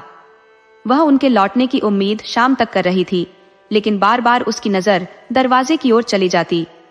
जैसे ही कार रुकने की आवाज आई, उसे एक झटका सा लगा। मन में आशंका हुई, कहीं कुछ अनहोनी तो नहीं हो गई। वह सूरज को वहीं छोड़कर तेजी से बाहर आई। देखा तो गाड़ी आई थी और जय किशन नीचे उतरकर अम्मा की तरफ का दरवाजा खोल रहा था। वह वहीं ठिठक कर देखने लगी। उसे पता था कि अगर वह ड्राइवर के सामने आई तो अम्मा नाराज हो जाती। अम्मा का मानना था कि पराये मर्दों के सामने बाहर जाने की जरूरत नहीं होती। जय किशन ने अम्मा के कंधे पर हाथ रखा और बड़े ही प्यार से धीमे स्वर में कहा, अम्मा, बाहर आ जाओ। जगपति ने खुद को शांत रखते हुए कहा, बेटा, पहले अपने पिताजी को लेटाने का इंतजाम कर ले। जय किशन तुरंत आगे बढ़ा और पुआल के ढेर का इंतजाम करने लगा। दरवाजे के सामने जय किशन ने एक बंडल खींचकर पुआल बिछा दिया। इसके ऊपर चारपाई से चादर खींचकर फैलाई गई। फिर वह गाड़ी के पास पहुंचा और अम्मा को उतारने लगा। कम्मो ये सब देखकर सहम गई। उसका दिल तेजी से धड़कने लगा। उसने सोचा, ये चादर नीचे क्यों बिछाई गई? क्या वाकई कुछ अनहोनी घट चुकी है? इसके आगे उसके दिल ने कुछ भी सोचने की इजाजत नहीं दी। पास पड़ोस के वे लोग जिन्हें पता था कि बिशंबर जी को दिखाने के लिए शहर के बड़े अस्पताल ले जाया गया था, गाड़ी को लौटता देख हालचाल पूछने आ पहुंचे। जैसे ही जगपति उतरी, जय किशन और ड्राइवर ने मिलकर बिशंबर जी को गाड़ी से उतारा। उनका निष्प्राण शरीर सारी सच्चाई बयां कर रहा था। कम्मो का दिल पहले ही बैठा जा रहा था। अब तो वह खुद पर काबू नहीं रख सकी। पिता को भूशैया पर लेटा देखकर वह जोर जोर से रोती हुई उनके पैरों पर गिर पड़ी। आज फिर से वह अपने पिता की छत्र छाया से वंचित हो गई थी। जगपति अपने पति के सिरहाने बैठ गई। वह बहू बेटों और सूरज को संभालने की कोशिश कर रही थी। चंपा ने जब जेठानी कम्मो के रोने की आवाज सुनी तो उसका दिल भी बेचैन हो उठा। उसने सोचा, शायद पिताजी को सच में कुछ हो गया है। दरवाजे पर झांक कर देखा तो वहां भीड़ उमड़ी हुई थी। बिशंबर जी के आसपास लोग घेरे में बैठे हुए थे और कुछ खड़े थे। उधर विष्णु खेत के काम की थकान के कारण गहरी नींद में सो रहा था। चंपा जल्दी से उसके पास गई, उसे हिलाकर जगाया और बोली, लगता है पिताजी को लेकर अम्मा और भैया आ गए हैं। देखो कितनी भीड़ लगी है। विष्णु, जो चंपा की हरकतों से नाराज था, खींचकर बोला, तुझे क्या फर्क पड़ता है? वो आए जाएं या वहीं रहे, अपने काम पर ध्यान दे। तुझे दीवार चाहिए ना घर के बीच में? जल्दी किसी तरह इंतजाम करके बनवा देता हूँ, लेकिन अब तेरे हाथों अपने परिवार का अपमान और नहीं देख सकता। ये कहकर उसने मुंह फेर कर दूसरी ओर करवट ले ली। चंपा ने फिर उसे झकझोरते हुए कहा, देखो जी, इस वक्त ऐसी बातें मत करो, बहुत लोग आए हुए हैं। विष्णु को बेचैनी सी महसूस हुई, पर उसने ध्यान नहीं दिया। चंपा ने फिर कहा, मुझे कुछ ठीक नहीं लग रहा, तुम्हें श्यामू के सिर की कसम, जाओ बाहर देखो। कम्मो और बाकी लोगों के रोने की आवाज अब विष्णु के कानों में साफ सुनाई देने लगी। वह फौरन उठकर बाहर की ओर दौड़ा। अभी तक क्रोध में विष्णु का दिमाग और कान दोनों बंद थे, लेकिन जैसे ही वह भीड़ के बीच से धक्का मुक्की करता हुआ आगे पहुंचा, उसकी नजरें नीचे लेटे अपने पिता पर जा टिकी। वह स्तब्ध हो गया। अरे ये क्या हो गया? अभी कुछ घंटे पहले ही तो मेरे पिताजी बिल्कुल ठीक थे। खेत पर जाने से पहले भी वह जाप कर रहे थे। अब ये इतनी जल्दी कैसे हो गया? विष्णु अपने पिता के सीने पर गिर पड़ा। पिताजी कहकर वो फूट फूट कर रोने लगा। उसके पीछे पीछे आई चंपा भी पास बैठकर रोने लगी। उसे अब महसूस हुआ कि उसकी बातों ने कितनी बड़ी अनहोनी को जन्म दिया। जग्गू ने एक पल के लिए चंपा पर नजर डाली, फिर अपनी निगाहें फेर ली। वह कम्मो और जयकिशन को गले लगाकर ढांढस बंधा रही थी। मैं हूं ना, पिताजी गए हैं, पर तुम्हारी माँ तो तुम्हारे पास है। तुम तब रोना जब तुम्हारी माँ भी ना रहे। उसे विष्णु और चंपा की चिंता नहीं थी। समाज के रिवाजों के मुताबिक जय किशन ने पिता के अंतिम संस्कार की तैयारी शुरू कर दी। विजय भी उसमें साथ था। अंतिम यात्रा के लिए निकलने के बाद चंपा अम्मा को अपने हिस्से वाले घर की ओर ले जाने लगी, लेकिन जगपति के कदम वहीं ठिठक गए। इस आकस्मिक विपदा के बावजूद उसके दिल में विष्णु और चंपा के लिए जो गुस्सा था वह कम नहीं हुआ। वह कम्मो के हिस्से वाले घर में चली गई। कम्मो ने अम्मा के नहाने के लिए पानी भरकर रख दिया था। जैसे ही जगपति के तन पर पानी पड़ा, उसका दिल आंसुओं का सैलाब बहाने लगा। उसका चेहरा भीग रहा था, पर पानी से ज्यादा उसकी आंखों से आंसू बह रहे थे। वह जय किशन और विष्णु की गैर मौजूदगी में अपना दर्द निकाल लेना चाहती थी। वह जानती थी कि उनके लौटने पर उसे फिर से खुद को मजबूत स्तंभ की तरह खड़ा करना होगा, एक ऐसा स्तंभ जो बच्चों को पिता की कमी महसूस न होने दे। लेकिन चंपा की हरकतों ने उसके दिल में जो टीस पैदा की थी, उसकी माफी जगपति के पास नहीं थी। चंपा अब उसे अपने शरीर का ऐसा हिस्सा प्रतीत हो रही थी जिसमें सड़न हो चुकी हो। उसे अपने जीवन से अलग कर देना अब अपरिहार्य हो चुका था। आगामी दिनों की सारी ऊर्जा, शुद्धता और रस्मों की तैयारी में निहित थी। यह एक ऐसी परंपरा है जिसमें व्यक्ति उस क्षण अपने को हर हाल में संभालने का प्रयास करता है ताकि दिवंगत आत्मा की शांति के लिए किए जाने वाले कर्मकांड में कोई कमी न रहे। यह विश्वास प्रबल होता है कि दिवंगत जहां भी होंगे उन्हें यह सब अवश्य मिलेगा। रिश्तेदार और मेहमान आए और सारे कार्य शुभ रूप से संपन्न हुए। अब घर में केवल 2 लोग बचे थे। जगपति बरामदे में बैठी थी जब जयकिशन उसके पास आया। उसने शांत स्वर में कहा, अम्मा, मुझे अब काफी दिन हो गए हैं, अब मुझे लौटना होगा। कम्मो को यहीं छोड़कर जा रहा हूँ, वह आपकी सेवा करेगी। जगपति उसकी बात से सहमत थी। उसने हल्के से सिर हिलाया। वहीं पास में विष्णु भी चुपचाप बैठा था। जगपति ने कहा, बेटा जयकिशन, तेरा जाना जरूरी है, मैं समझती हूँ, लेकिन जाने से पहले मेरी एक अंतिम इच्छा पूरी कर दे। जयकिशन ने तत्काल कहा, आदेश दीजिए अम्मा, आपकी बात मेरे लिए वचन है। जगपति बोली, बेटा, इस चंपा को घर के बीच दीवार खड़ी करने का बड़ा शौक था। वह किसी को देखना नहीं चाहती थी। तेरे पिताजी भी इसी कष्ट में चल बसे। अब वह दीवार बनवा दे और तब जा। जयकिशन को अम्मा से ऐसी बात की अपेक्षा नहीं थी। वह भीतर से विचलित हो गया। सगे भाइयों के घर के बीच दीवार खड़ी करने का ख्याल ही उसे दर्द देने लगा। विष्णु से उसका स्नेह असीम था, लेकिन अम्मा को दिए वचन के आगे वह विवश हो गया। उसने विष्णु की ओर देखा। अम्मा की बात सुनकर विष्णु और चंपा दोनों उसके चरणों पर गिरकर रोने लगे और माफी मांगने लगे। लेकिन जगपति अडिग रही। वह अपने दुख और भावनाओं को खोकर जैसे पत्थर बन चुकी थी। उसके भीतर की ममता मानो सुप्तावस्था में चली गई थी। जगव अपने निर्णय पर अडिग रही। उसने जो सोचा था वही उचित समझा। विष्णु और चंपा में से कोई भी उसकी इस सोच को चुनौती देने की स्थिति में नहीं था। चंपा की तीखी जबान ने घर के मुखिया को छीन लिया था और यह ऐसी गलती थी जिसे माफ करना असंभव था। इस त्रुटि का कोई प्रायश्चित नहीं था।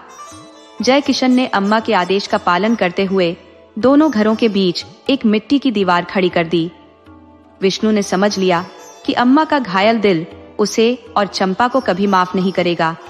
उसे अपने किए का पछतावा तो करना ही होगा। विष्णु को अब यह एहसास हो रहा था कि उसने चंपा को इतनी आजादी दी ही क्यों कि वह बड़ों का लिहाज भूल बैठी।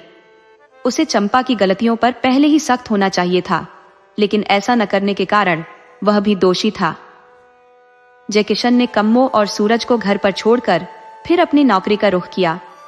इस बीच जगव ने घर का बीच का दरवाजा मिट्टी से बंद करवा दिया और बाहर एक स्थायी दीवार बनवा दी। अब जब वह बाहर नीम के चबूतरे पर बैठती तो चंपा के घर का बस एक झलक भर दिखाई देती। उसने चंपा और विष्णु से बातचीत बिल्कुल ही बंद कर दी थी। समय किसी के लिए नहीं ठहरता। सूरज अब 5 साल का हो गया था। जयकिशन ने उसका दाखिला गांव के स्कूल में करवा दिया। कक्षा 5 के बाद उसकी योग्यता देखकर मास्टर जी ने सलाह दी कि उसे बाहर भेजकर पढ़ाया जाए। जयकिशन ने उसे अपने साथ शहर ले जाने का निश्चय किया और लखनऊ के एक बड़े स्कूल में उसका दाखिला करवा दिया। इधर चंपा के घर की हालत बिगड़ने लगी। विष्णु पिताजी के निधन के बाद चंपा से दूर दूर रहने लगा। नतीजतन घर में रोज झगड़े होते। इन झगड़ों की आवाज पूरे गांव में गूंजती।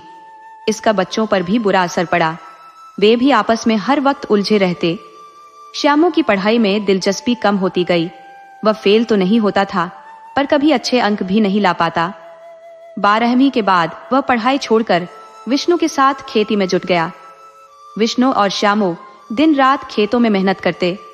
उनकी मेहनत रंग लाई और एक बार अच्छी फसल हुई। रिद्धि और सिद्धि की शादी साधारण परिवारों में कर दी गई। चंपा ने शादी में सास और जेठ जिठानी को बुलाने का मन बनाया, ये सोचकर कि शायद वे मदद करेंगे। अम्मा के सामने वह हाथ जोड़कर रोया, गिड़गिड़ाया। उसने ससुराल वालों की इज्जत का हवाला दिया और इस बात पर जोर दिया कि माँ और भाई के परिवार का शादी में शामिल न होना क्या प्रभाव छोड़ेगा। लेकिन जगव के मन में कोई नरमी नहीं आई। हाँ, बच्चियों के लिए उसने कुछ रुपए जरूर दिए। जयकिशन चाहता था कि वह शादी में जाए और मदद भी करे, पर अम्मा के खिलाफ जाने का ना तो उसमें साहस था और ना ही उसकी इच्छा। कम्मो, जिसकी खुद की बेटी नहीं थी, बेटियों का कन्यादान करने का सपना देखती थी, पर जगह के डर से वह भी अपने मन की बात कहने की हिम्मत नहीं जुटा पाई। जगव की नजर से कोई बात छिपी नहीं रहती थी। उसने अपनी तरफ से दोनों बच्चियों को अच्छी साड़ियाँ और श्रृंगार का सामान आशीर्वाद स्वरूप दिया। आखिर बच्चों का क्या दोष था, अब विष्णु की दोनों बेटियों की शादी हो चुकी थी। विष्णु ने घर के हालात सुधारने की कोशिश में 2 गायें और 2 भैंसें पाल ली थी। सुबह जैसे ही जगह उठती, उसे चारा मशीन की खरखराती आवाज सुनाई देती। मशीन के पास तेजी से चल रहे हाथ यह जता देते थे कि कोई युवा जल्दी जल्दी काम खत्म करके दूसरा काम निपटाना चाहता है। श्यामू हर रोज जानवरों के लिए चारा काटता, शानी लगाता और फिर खेत पर चला जाता। बेटियों की शादी के बाद अब विष्णु और चंपा श्यामू का घर बसाने की सोच रहे थे। उन्हें उम्मीद थी कि कोई सुयोग्य लड़की मिले और श्यामू की शादी कर दी जाए। कहते हैं भगवान न्याय करता है, भले ही देर हो। चंपा के कर्मों का हिसाब उसे कब और कैसे मिलेगा, यह ऊपर वाला ही जानता है। उस दिन जब सुबह जगव जागी तो चारा मशीन की आवाज नहीं सुनाई दी। उसे लगा शायद कल श्यामू ने ज्यादा चारा काट लिया होगा। कम्मो जब उसकी छोटी कंघी कर रही थी तो जगव के मुंह से निकल गया, कम्मो, आज लगता है श्यामू ने चारा नहीं काटा। कम्मो ने मुस्कुराते हुए कहा, तुम्हें कैसे पता अम्मा? जगव थोड़ा झिझकते हुए बोली, अरे जब सुबह राम का नाम लेती हूँ तो आवाज आती है। आज बिना किसी खलल के राम नाम जप पाई, इसलिए पूछा। कम्मो को यह देखकर अच्छा लगा कि इतने सालों बाद अम्मा ने भले ही विष्णु और चंपा के बारे में कुछ न कहा हो, पर श्यामू के बारे में तो पूछा। शाम को ऐसा लग रहा था कि या तो श्यामू कहीं चला गया था या फिर उसने पहले ही दिन में ज्यादा चारा काट लिया था। अगले दिन सुबह जब चारा मशीन की आवाज आई तो उसकी धीमी धीमी गूंज बता रही थी कि मशीन विष्णु चला रहा है। यह देख जगपति परेशान हो गई। आखिर विष्णु क्यों चारा काट रहा है? यह तो श्यामू का रोज का काम था। जगपति ने कम्मो से कहा, कम्मो, मुझे नियम के चौथ पर ताजी हवा में बैठा दे। अब जगपति बिना सहारे के चलने फिरने में असमर्थ थी। कम्मो ने पहले चारपाई बिछाई और फिर उन्हें सहारा देकर वहां ले गई। जगपति ने सर पर रखे पल्लू से चेहरा ढक लिया और बीच बीच में काम करते विष्णु को देखने लगी। विष्णु जानवरों के हौदे को कुएं से पानी खींचकर भर रहा था। उसके चेहरे पर एक अजीब सी उदासी छाई हुई थी। काम खत्म करने के बाद वह चुपचाप घर के भीतर चला गया। श्यामू का कहीं अता पता नहीं था और यह बात जगपति को बेचैन कर रही थी। वह जानना चाहती थी कि आखिर श्यामू कहाँ है। 5 दिन बाद अचानक विष्णु गाड़ी लेकर आया और श्यामू और चंपा को साथ ले गया। जब श्यामू दिखा तो वह बेहद बीमार लग रहा था। उसके पैर बुरी तरह सूज गए थे। जगपति, जिसने श्यामू को पाला पोसा था, उसे इस हालत में देखकर टूट गई। जब तक सब ठीक था उसे कोई चिंता नहीं थी, पर अब उसे श्यामू का दर्द सहन नहीं हो रहा था। पूरा दिन बीत गया लेकिन कोई वापस नहीं आया। देर रात विष्णु और चंपा लौटे। वे चुपचाप घर के भीतर चले गए। कुछ देर बाद चंपा की सिसकियों की आवाज सुनाई देने लगी। विष्णु उसे चुप कराने की कोशिश कर रहा था लेकिन खुद भी रो रहा था। कम्मो ने जगपति से कहा, अम्मा, वो लोग रो रहे हैं, मैं जाऊं और देखूं क्या बात है। श्यामू की बात थी, इसलिए जगपति ने इजाजत दे दी। कम्मो के कमरे में पहुंचते ही चंपा उसके गले लगकर फूट फूट कर रोने लगी। वह रोते हुए बोली, दीदी, तुम्हारा श्यामू बहुत बीमार है। डॉक्टर ने कहा है उसकी किडनी खराब हो गई है। उसे बचाने का बस एक ही उपाय है, किसी को अपनी किडनी दान करनी होगी। चंपा ने आगे कहा, मेरा और तुम्हारे देवर का मिलान नहीं हुआ, वरना हम ही दे देते। कम्मो ने उसे सांत्वना दी, सब ठीक होगा, भगवान पर भरोसा रखो। चंपा थोड़ा शांत हुई और बोली, दीदी, यह सब मेरे कर्मों का फल है जो मेरा बेटा भोग रहा है। यह सब अम्मा के शाप का नतीजा है। मैंने जो भी किया दीदी, वह सही नहीं था। चंपा की बातों में पछतावे का सैलाब उमड़ रहा था। जब वह घर लौटी तो उसने सास को पूरी बात बताई। कम्मो ने पहले ही उनके लिए खाना तैयार कर दिया था, क्योंकि उसे पता था कि ऐसी हालत में चंपा न खाना बनाएगी और न खाएगी। चंपा और विष्णु को खिलाकर जब कम्मो लौटने लगी तो विष्णु ने उसे बताया कि वह सिर्फ जरूरी सामान लेने आए हैं और सुबह फिर वापस जाएंगे। कम्मो ने अम्मा से कहा, अम्मा, सुबह चंपा और विष्णु फिर जाएंगे। अगर आप कहो तो मैं भी उनके साथ चलूं। जगपति ने इजाजत दे दी। सुबह कम्मो ने जगपति के लिए खाना बनाकर रखा और खुद चंपा और विष्णु के साथ अस्पताल के लिए निकल पड़ी। रास्ते भर कम्मो के मन में एक फैसला उथल पुथल मचा रहा था। अस्पताल पहुंचकर जब उसने श्यामू की हालत देखी तो उसका दिल अंदर तक हिल गया। डॉक्टर ने बताया कि श्यामू को बचाने के लिए किडनी ट्रांसप्लांट ही एकमात्र उपाय है। कम्मो ने तुरंत डॉक्टर से कहा, डॉक्टर साहब, क्या मेरी किडनी उसे लग सकती है? डॉक्टर ने जवाब दिया, हमें पहले टेस्ट करने होंगे। अगर आपकी किडनी मैच कर गई तो ट्रांसप्लांट संभव है। पूरे दिन कम्मो की जांच चलती रही। उधर चंपा भगवान से हाथ जोड़कर अपने बेटे की सलामती के लिए प्रार्थना करती रही। आखिरकार जांच के नतीजे आए और यह पता चला कि कम्मो की किडनी श्यामू के लिए उपयुक्त है। यह खबर सुनते ही चंपा की आंखों से आंसू बहने लगे। कम्मो ने अपने इस बड़े फैसले की जानकारी जय किशन को दिए बिना ही श्यामू के लिए अपनी किडनी देने का निश्चय कर लिया। जब जय किशन को यह बात पता चली तो वह भी तुरंत अस्पताल आ गया। उसने ऑपरेशन को लेकर चिंता जताई और परिवार को मुंबई ले जाने का फैसला किया, क्योंकि वहां बेहतर सुविधाएं और बड़े डॉक्टर उपलब्ध थे। मुंबई में ऑपरेशन सफल रहा। लगभग 2 महीने बाद श्यामू पूरी तरह स्वस्थ हो गया। हालांकि कम्मो को अपनी सेहत के लिए अब जिंदगी भर कुछ विशेष सावधानियां रखनी थी। चंपा के पास कम्मो का शुक्रिया अदा करने के लिए शब्द नहीं थे। जिस जेठानी को वह कभी अपना शत्रु समझती थी, उसी ने उसकी गोद सूनी होने से बचाई। चंपा कम्मो के पैरों में गिर पड़ी और अपनी पुरानी गलतियों के लिए माफी मांगते हुए रो पड़ी। यह सब देखकर कम्मो ने चंपा को उठाया और कहा, हम सब एक ही परिवार है, तुम्हारी खुशी में ही मेरी खुशी है। ऑपरेशन के बाद कम्मो कमजोर जरूर हो गई थी, लेकिन उसने अपने त्याग से रिश्तों की डोर को और भी मजबूत बना दिया। वह धीमे स्वर में बोली, छोटी, सूरज तो बहुत बाद में मेरी गोद में आया। बहुत समय के बाद उसने मुझे मां कहकर पुकारा, लेकिन मां तो मैं श्यामू के पैदा होते ही बन गई थी, वो भी बड़ी मां। ये कोई एहसान नहीं है जो मैंने किया है। मैंने अपने बेटे को बचाया है, अपने बड़े बेटे को, अपने ही अंश को अपने शरीर का हिस्सा दिया है। अगर वह मेरा बेटा ना होता तो क्या मेरी किडनी का मैच हो सकता था? तो खुद सोच। कम्मो की बातें सुनकर चंपा भावुक हो गई। वह बोली, दीदी, सचमुच आप महान हो, मैं तो आपको कभी समझ ही नहीं पाई। धीरे धीरे सब लोग घर लौट आए। जय किशन फिर से अपनी ड्यूटी पर वापस चला गया। जिंदगी पहले जैसी सामान्य हो गई, लेकिन दिलों के बीच एक अदृश्य दीवार अब भी कायम थी। समय बीतता गया, उम्र का असर हर किसी पर दिखने लगा। चंपा अब जवान बच्चों की मां बन चुकी थी, लेकिन उसका स्वभाव अब भी वैसा ही था। कहते हैं, इंसान का स्वभाव बदलना मुश्किल होता है। फिर एक दिन चंपा के दिमाग में दीवार हटाने का एक उपाय आया। वह मुस्कुराई और अपनी योजना पर अमल करने की तैयारी करने लगी।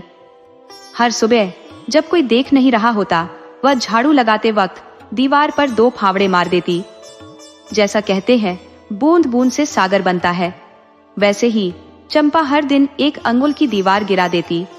उसे पूरा यकीन था कि दिवाली तक यह दीवार पूरी तरह से मिट जाएगी। 4 महीने बाद वही हुआ। दीपावली पर जब सूरज और जय किशन घर आए तो उन्होंने देखा कि वह दीवार अब पूरी तरह गायब हो चुकी थी।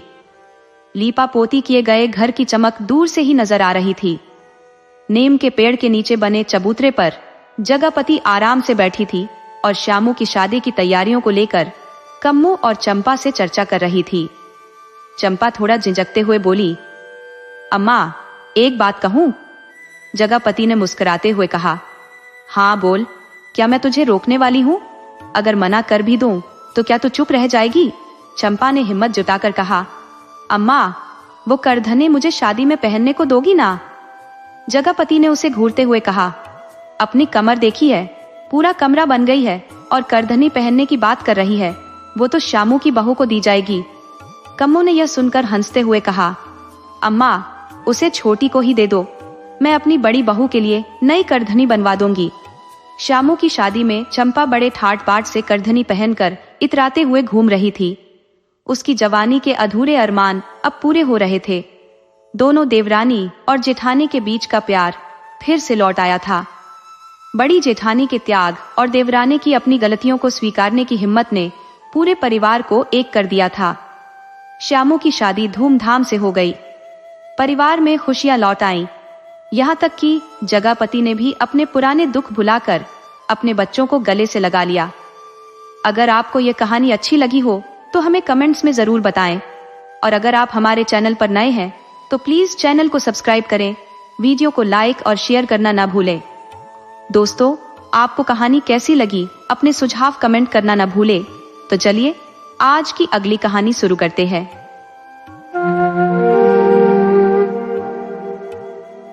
जय किशन और कम्मो ने कुछ दिनों तक यह बात किसी को नहीं बताई, लेकिन 4 महीने बाद उन्हें लगा कि अब कम्मो को किसी अनुभवी की देखरेख में रहना चाहिए। इस सोच के साथ जय किशन ने कम्मो को गांव में अम्मा के पास छोड़ने का फैसला कर लिया। छुट्टी मिलते ही जय किशन कम्मो को लेकर अपने घर पहुंचा। हमेशा की तरह इस बार भी अम्मा यानी जगवती ने कम्मो को देखकर कोई खास खुशी या उत्साह नहीं दिखाया। घर तो पहले ही अलग अलग बने हुए थे और जगवती को लगा कि जय किशन और कम्मो 1-2 दिन में वापस शहर लौट जाएंगे। लेकिन जब जय किशन ने कम्मो को गांव में छोड़कर वापस शहर जाने की बात कही तो अम्मा ने नाराज होकर कहा, देख जय किशन, अगर इसे यहाँ छोड़कर जा रहा है तो इसके खाने पीने की व्यवस्था अलग से करके जा। मैं चाहती हूँ कि मेरे सामने ही दोनों बेटे अपनी गृहस्थी अच्छे से जमा लें। मेरे बाद किसी खेत खलिहान या घर को लेकर लड़ाई झगड़ा ना हो। सब अलग अलग रहो, लेकिन प्रेम से रहो। जय किशन कम्मो को अम्मा की देखरेख में रखने आया था, लेकिन अम्मा की बातों से उसे ऐसा महसूस हुआ कि वह उन्हें अलग करने की बात कर रही है। वह अम्मा को कैसे बताता कि कम्मो माँ बनने वाली है। पुराने समय में लड़के ऐसी बातें अपने माता पिता से कहने में बहुत झिझकते थे। जय किशन को उम्मीद थी कि अम्मा की अनुभवी आंखें यह बात समझ जाएंगी। उसे चिंतित देखकर उसके पिता विशंबर जी ने दिलासा देते हुए कहा, बेटा तू चिंता मत कर, एक दीवार का ही तो फर्क है। हम यहीं पास में ही है, कम्मो बहू की देखभाल कर लेंगे। पिता की बातों से जय किशन को थोड़ा सुकून मिला। उसने कम्मो के लिए जरूरत का सारा सामान लाकर रख दिया और उसे अच्छे से समझा दिया कि किसी भी परेशानी में अम्मा से जरूर बात करे। साथ ही घर के कामकाज में मदद के लिए पास की चाची को भी लगा दिया। इसके बाद जय किशन ने कम्मो से अगले महीने फिर आने का वादा किया और शहर लौट गया। चंपा, जो कम्मो की जेठानी थी और उसे बड़ी बहन जैसा मानती थी, कम्मो के गांव में आने से खुश नहीं थी। उसे लगा कि अब कम्मो अपने हिस्से के खेत और उसमें होने वाली उपज को बांट लेगी। इधर विष्णु खेती बाड़ी का सारा काम देख रहा था और विशंबर जी अब रिटायर हो चुके थे। सब अपने अपने हिसाब से चल रहे थे, लेकिन अम्मा की सोच और परिवार की जटिलताएं अपना असर दिखा रही थी। 3 बच्चों की परवरिश का भार चंपा पर भारी पड़ रहा था। दिन रात की भाग दौड़ और घर के अंतहीन कामों ने उसकी हंसी खुशी छीन ली थी। कम उम्र में 3 बार मां बनने से उसका शरीर थकावट और कमजोरी का शिकार हो चुका था। ऐसे में भारी शरीर के साथ काम करना भी मुश्किल हो गया था। चंपा को अपनी जेठानी कम्मो से बड़ी जलन होती थी। नाउन चाची को काम करते देख वह कुंठा में सोचती, मेरी किस्मत तो फूटी हुई है, न शहर का सुख मिला न अकेले रहने का, और ये कम्मो कितनी नसीबों वाली है। शहर में आराम से रही और अब गांव में भी मजे से रह रही है। ऊपर से काम भी नहीं करना पड़ता, सब नाउन चाची कर देती है। कम्मो घर के काम काज में माहिर थी। वह अकेले ही पूरे घर के लिए स्वादिष्ट पकवान बनाकर सास ससुर की सेवा करती। एक दिन उसने चंपा और उसके बच्चों के लिए भी भरपूर थाली बनाई, लेकिन जैसे ही उसने थाली जगवती के सामने रखी, उन्होंने ठंडे स्वर में कहा, अपने मालपुए खुद खा, हमें तो अपनी रूखी सूखी ही भली लगती है, मेरे बच्चे किसी का दिया हुआ नहीं खाते। चंपा के बच्चे श्यामो और रिद्धि सिद्धि ललचाई नजरों से थाली को देख रहे थे, लेकिन जगावती ने उन्हें बहलाकर खाने से मना कर दिया। उनके मन में अजीब डर था कि कहीं कम्मो बच्चों को अपने तंत्र मंत्र में न फंसा ले। कम्मो मायूस होकर अपनी थाली वापस लेकर लौट रही थी कि तभी विशंबर जी ने उसे रोका। उनका दिल बहू की उदासी देखकर पसीज गया। उन्होंने मुस्कुराते हुए कहा, अरे बहू, तेरी सास न खाए तो क्या हुआ, क्या मुझे भी भूखा ही रखेगी? दिखा क्या बढ़िया बनाया है, बड़ी अच्छी खुशबू आ रही है। ससुर के इन शब्दों से कम्मो के उदास चेहरे पर रौनक लौट आई। वह वापस गई और उनके सामने पकवानों से भरी थाली रख दी। विशंबर जी ने अपने लिए थोड़ा खाना लिया और बाकी थाली उसे लौटा दी। बोले, तू अकेली जान कितना खाएगी, जो बचा है उसे किसी और को दे दे। कम्मो ने बचे हुए खाने को नाउन चाची को दे दिया, जो उसे अपने घर ले गई। यह देखकर चंपा और अधिक कसमसाने लगी। उसके बच्चे थाली को निहारते रह गए और खाना नाउन चाची के हिस्से में चला गया। अब यह रोज का सिलसिला बन गया। कम्मो जो भी बनाती उसे लेकर ससुर के पास जाती और वहां रख देती। विशंबर जी हर बार उसकी तारीफ करते और चटकारे लेकर खाते। उनकी तारीफें सुन सुनकर जगवती भीतर ही भीतर जल भुन जाती। उनकी तुनक मिजाजी और जलन ने घर का माहौल और अधिक पेचीदा बना दिया। जब भी कम्मो चंपा के बच्चों को देखती, उसका दिल ममता से भर जाता। वह बच्चों को बुलाने का इशारा करती, लेकिन बच्चे माँ और दादी के डर से झिझकते। फिर कुछ दिनों बाद जब चंपा और जगव कहीं व्यस्त होती, श्यामो और रिद्ध सिद्धि छुपते छुपाते अपनी बड़ी माँ के पास आ जाते। कम्मो उनकी छोटी छोटी हथेलियों में स्नेह के साथ कुछ न कुछ खाने को देती। आज कम्मो ने विशेष रूप से उड़द की दाल की कड़ी बनाई थी। उसकी नजरें लगातार कुएं पर थी, जहां विशंबर जी स्नान कर रहे थे। वह उनकी प्रतीक्षा कर रही थी ताकि गर्मागर्म भोजन परोसा जा सके। इंतजार लंबा नहीं हुआ। कुछ ही देर में विशंबर जी ओम नमः शिवाय का जाप करते हुए आ पहुंचे।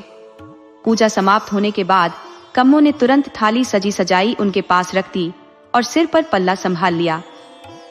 इसी बीच जगव, जो पहले से ही चिड़ी हुई थी, कम्मो की हरकतों को ऊंचे स्वर में ताना मारने का अवसर तलाश रही थी।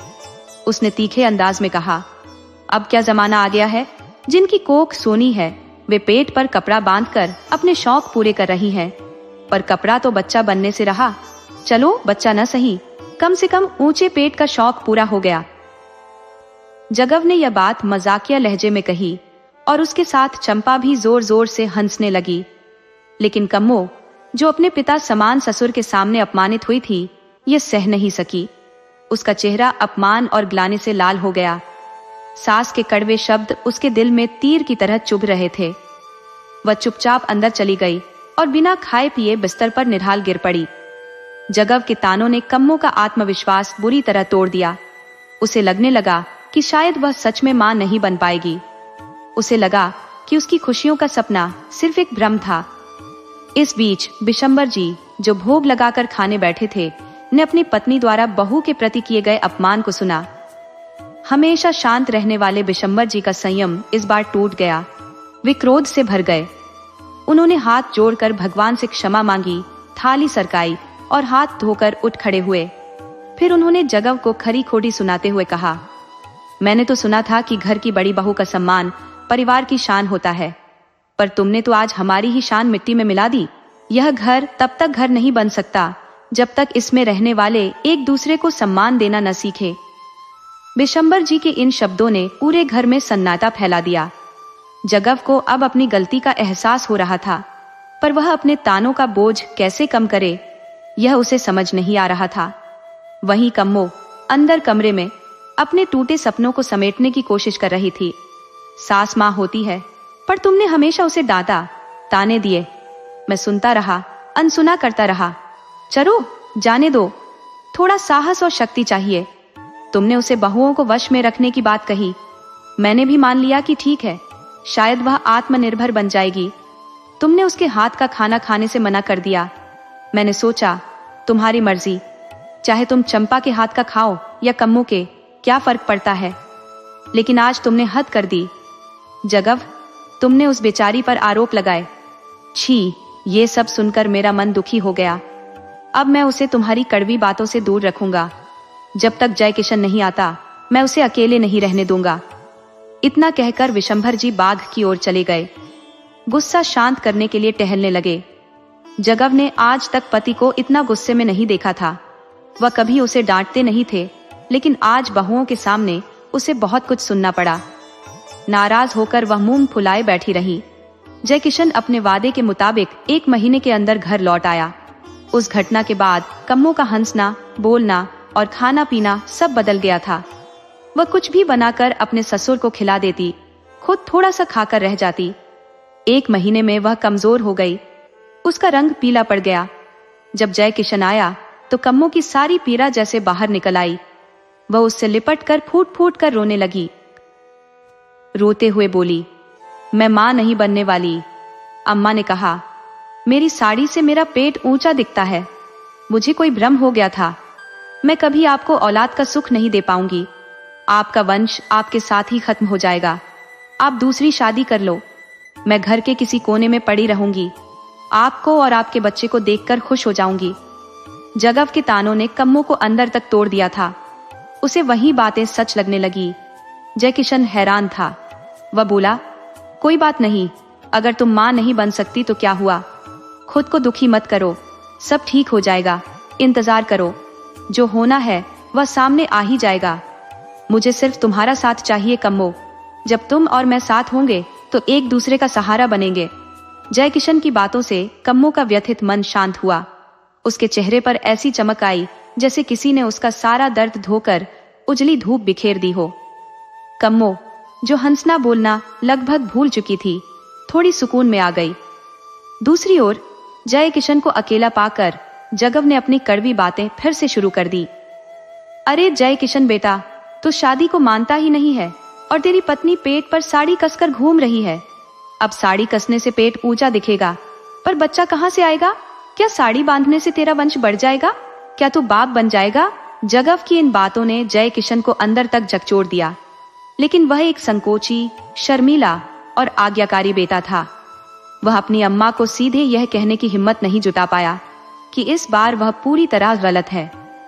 वह चुपचाप उनकी बातें सुनता रहा, लेकिन मन में हलचल मची हुई थी। अंत में उसने कहा, अच्छा अम्मा, मैं थोड़ी देर के लिए कमल के यहाँ जा रहा हूँ। कमल के घर पहुंचकर जयकिशन ने अपने दिल की सारी बातें खोलकर रख दी। उसने कमल से सलाह मांगी और कहा, मैं कम्मो को इसलिए लाया था कि अम्मा उसकी अच्छे से देखभाल करेंगी, पर अम्मा ने तो उसका जीना दुश्वार कर दिया है। जब उसे खुश रहना चाहिए तब वह इतनी तनाव में है। कमल ने कुछ देर सोचा और बोला, मित्र, तुम अभी कम्मो भाभी को लेकर घर वापस चले जाओ। फिर जब सिर्फ 1 महीना बचे तब वापस आ जाना। फिर अचानक उसने कहा, सुनो, मैंने एक ऐसी मशीन के बारे में सुना है जो शरीर के अंदरूनी हालात का पूरा हिसाब दे देती है। मैं अपने बेटे को पास वाले शहर के अस्पताल लेकर गया था। वहां के लोग इस मशीन की तारीफ कर रहे थे। तुम भी ऐसा करो, भाभी को शहर ले जाकर इस मशीन से जांच करवाओ। इससे उनकी सारी शंकाएं दूर हो जाएंगी और उनका तनाव भी कम होगा। इस हालत में उनका खुश रहना बेहद जरूरी है। कमल से अस्पताल और डॉक्टर की सारी जानकारी लेकर जयकिशन ने ठान लिया कि वह अगली सुबह ही कम्मो को शहर ले जाएगा। कमल के घर से लौटते समय उसे ऐसा महसूस हुआ कि उसकी समस्या का हल मिल गया है। वह थोड़ी राहत महसूस कर रहा था। कमल से विदा लेकर वह अपने घर चला गया, मन में नई उम्मीद लिए। जयकिशन और कम्मो सुबह जल्दी तैयार हो गए। देवी मां की पूजा अर्चना कर उन्होंने सास जगत रानी की तीखी नजरों से बचते हुए घर से बाहर कदम रखा। यह शायद कम्मो का सौभाग्य था कि उस वक्त जगह कहीं नजर नहीं आई। कम्मो और जयकिशन ने ससुर विशंभर जी को हल्के से यह बता दिया कि वे किसी काम से शहर जा रहे हैं और शाम तक लौट आएंगे। कमल द्वारा बताए गए पते पर जयकिशन कम्मो को लेकर शहर के अस्पताल पहुंचा। वहां के प्रमुख डॉक्टर साहब ने कम्मो की जांच की। डॉक्टर ने उसकी परेशानी पूछी तो कम्मो ने रुंधे गले से बताया, मुझे भूख नहीं लगती, कुछ भी अच्छा नहीं लगता, खाने का मन नहीं करता, सुस्ती और कमजोरी हमेशा घेरे रहती है। डॉक्टर साहब मुस्कुराए और कहा, यह सब इस अवस्था में सामान्य है। दरअसल आप मां बनने वाली हैं, इसी कारण ये सब लक्षण उभर रहे हैं। डॉक्टर की बात सुनकर कम्मो की आंखें भर आई। वह रो पड़ी। जगत रानी के कटाक्ष और तानों ने उसे ऐसा यकीन दिला दिया था कि उसकी अपनी सच्चाई भी झूठ लगने लगी थी। जयकिशन ने कमल के बताए सुझाव के अनुसार डॉक्टर से अनुरोध किया कि क्या किसी तरीके से बच्चे की तस्वीर देखी जा सकती है। पहले तो डॉक्टर ने मना कर दिया, ये कहते हुए कि इससे बच्चे को नुकसान हो सकता है, लेकिन पति पत्नी की भावनाओं को समझते हुए उन्होंने अनुमति दे दी। डॉक्टर साहब कम्मो को एक बड़े कमरे में ले गए जहां एक विशाल मशीन लगी थी। नर्स ने कम्मो को हल्के हरे रंग का गाउन पहनने को दिया। कुछ ही पलों में मशीन ने तस्वीर खींच ली। डॉक्टर ने उन्हें घर लौटने और 2 दिन बाद रिपोर्ट लेने आने को कहा।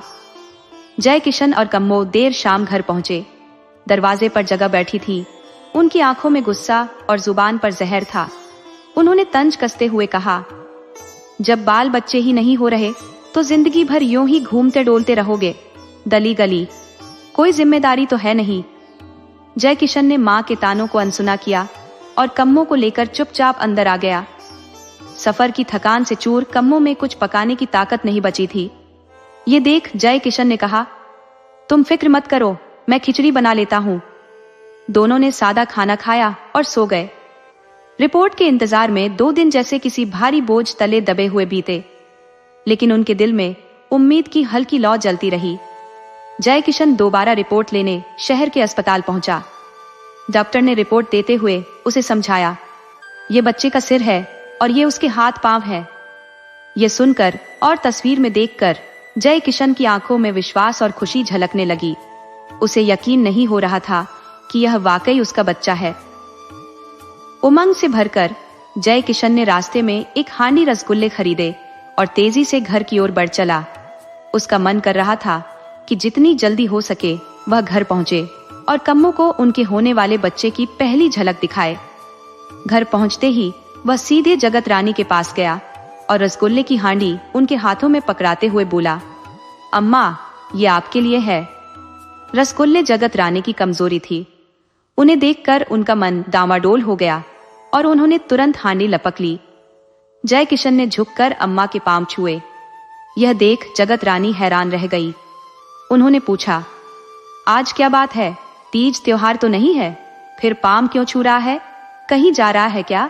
जय किशन मुस्कुराते हुए बोला, नहीं अम्मा, 2 दिन बाद जाऊंगा, पर माँ का आशीर्वाद लेने के लिए कोई खास मौका जरूरी थोड़े ही होता है। ये सुनकर जगत रानी खुश हो गई और उसे दिल से आशीर्वाद दिया। इसके बाद जय किशन अपने हिस्से के कमरे में गया, जहां कम्मो शाम के खाने के लिए सब्जी काट रही थी। वह उसके पास जाकर बैठा और बोला, तुम बेवजह परेशान हो रही थी। डॉक्टर साहब ने कहा है कि सब कुछ ठीक है। चलो हाथ धोकर आओ, तुम्हें कुछ दिखाना है। कम्मो ने जल्दी से हाथ धोए और पल्लू से पोंछते हुए आई। जय किशन ने उसे पास बिठाया और झोले से डॉक्टर द्वारा दी गई तस्वीर निकालकर दिखाने लगा। तस्वीर में अस्पष्ट आकृतियां थी, जिन्हें देखकर कम्मो कुछ समझ नहीं पाई। तब जय किशन ने उसी तरह समझाना शुरू किया जैसे डॉक्टर ने उसे समझाया था।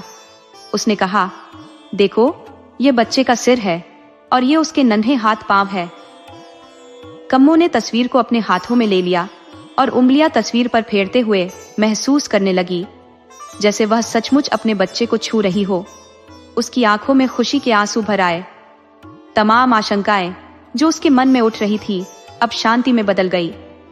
उसे यकीन हो गया कि सब कुछ सही दिशा में है और उसका मन अब पूरी तरह हल्का हो चुका था। जय किशन और कम्मो का सफर अब नए मोड़ पर था। डॉक्टर ने साफ कहा था कि बच्चे के जन्म के समय कोई दिक्कत हुई तो शहर में हर सुविधा मिलेगी, लेकिन गांव में कुछ कर पाना मुश्किल होगा। इसीलिए जय किशन कम्मो को साथ लेकर शहर चला गया। जगपति को शुरू से ही कम्मो की बातों पर भरोसा नहीं था। उसे कम्मो की हर बात एक दिखावा लगती थी, पर बसंत जी का दिल कहता था कि वे दादा बनने वाले हैं। कम्मो कोई बहाना नहीं बना रही थी। जाते जाते जय किशन ने बसंत जी को भरोसा दिलाया, पिताजी, आप बिल्कुल चिंता मत करना, बहू और बच्चे का पूरा ख्याल रखूंगा। कोई भी बात हुई तो तुरंत आपको खबर कर देंगे। उस जमाने में गर्भावस्था में डॉक्टर को दिखाने का चलन नहीं था, पर जय किशन ने कम्मो की सेहत का पूरा ध्यान रखा। वह डॉक्टर से नियमित सलाह लेता, कम्मो को हर काम में मदद करता, उसे भारी सामान उठाने या मेहनत का कोई काम नहीं करने देता था। समय अपनी रफ्तार से गुजरता गया। वह घड़ी भी आई जिसका सबको बेसब्री से इंतजार था। आखिरकार कम्मो ने एक स्वस्थ और प्यारे बच्चे को जन्म दिया। वह दिन कम्मो के लिए जैसे किसी वरदान से कम नहीं था। उसे बीते दिनों के ताने, व्यंग्य और चुभती बातें सब भूल गई। उसे अब सिर्फ एक बात याद थी, वह मां बन चुकी है। उसके लिए यह पल उसकी जिंदगी का सबसे अनमोल क्षण था। जैसे ही बच्चा हुआ, जय किशन ने बिना देरी किए बसंत जी को तार भेज दिया। उस समय तार का मतलब ज्यादातर बुरी खबर हुआ करता था। शाम ढलने जब डाकिया तार लेकर आया तो जगपति के होश उड़ गए। उसका दिल आशंका से कांपने लगा। वह मन ही मन भगवान से प्रार्थना करने लगी, हे भगवान, सब कुशल हो। बसंत जी उस समय संध्या पूजा में लीन थे। उनकी पूजा कभी बीच में नहीं रुकती थी, चाहे कोई कितना भी जरूरी काम क्यों ना हो। इसलिए जगपति ने विष्णु को आवाज लगाई। विष्णु, जो अभी अभी बाहर से आया था, हाथ मुंह धो रहा था। अम्मा की तेज आवाज सुनकर विष्णु थोड़ी हैरानी में पड़ गया। हाथ में पकड़ा लौटा वहीं जमीन पर रखकर और गले में डाला गमछा ठीक करते हुए वह जल्दी जल्दी बाहर आया। उसने पूछा, क्या हुआ अम्मा, इतनी जोर जोर से क्यों पुकार रही हो? अम्मा ने हाथ में पकड़ा कागज उसे थमाते हुए कहा, जरा देख तो सही, ये मुआ तार कहाँ से आ गया? मेरा तो दिल बैठा जा रहा है, पढ़कर बता, आखिर इसमें लिखा क्या है? विष्णु भी चिंतित हो गया। उसने कागज खोला और पढ़ना शुरू किया। पढ़ते ही उसके चेहरे पर एक मुस्कान दौड़ गई और वह खुशी से चिल्लाने लगा, अम्मा घबराओ मत, ये तो खुशखबरी है। तुम अब एक प्यारे से बच्चे की दादी बन गई हो। कम्मो भाभी ने बेटे को जन्म दिया है। जगपति को तो जैसे यकीन ही नहीं हुआ।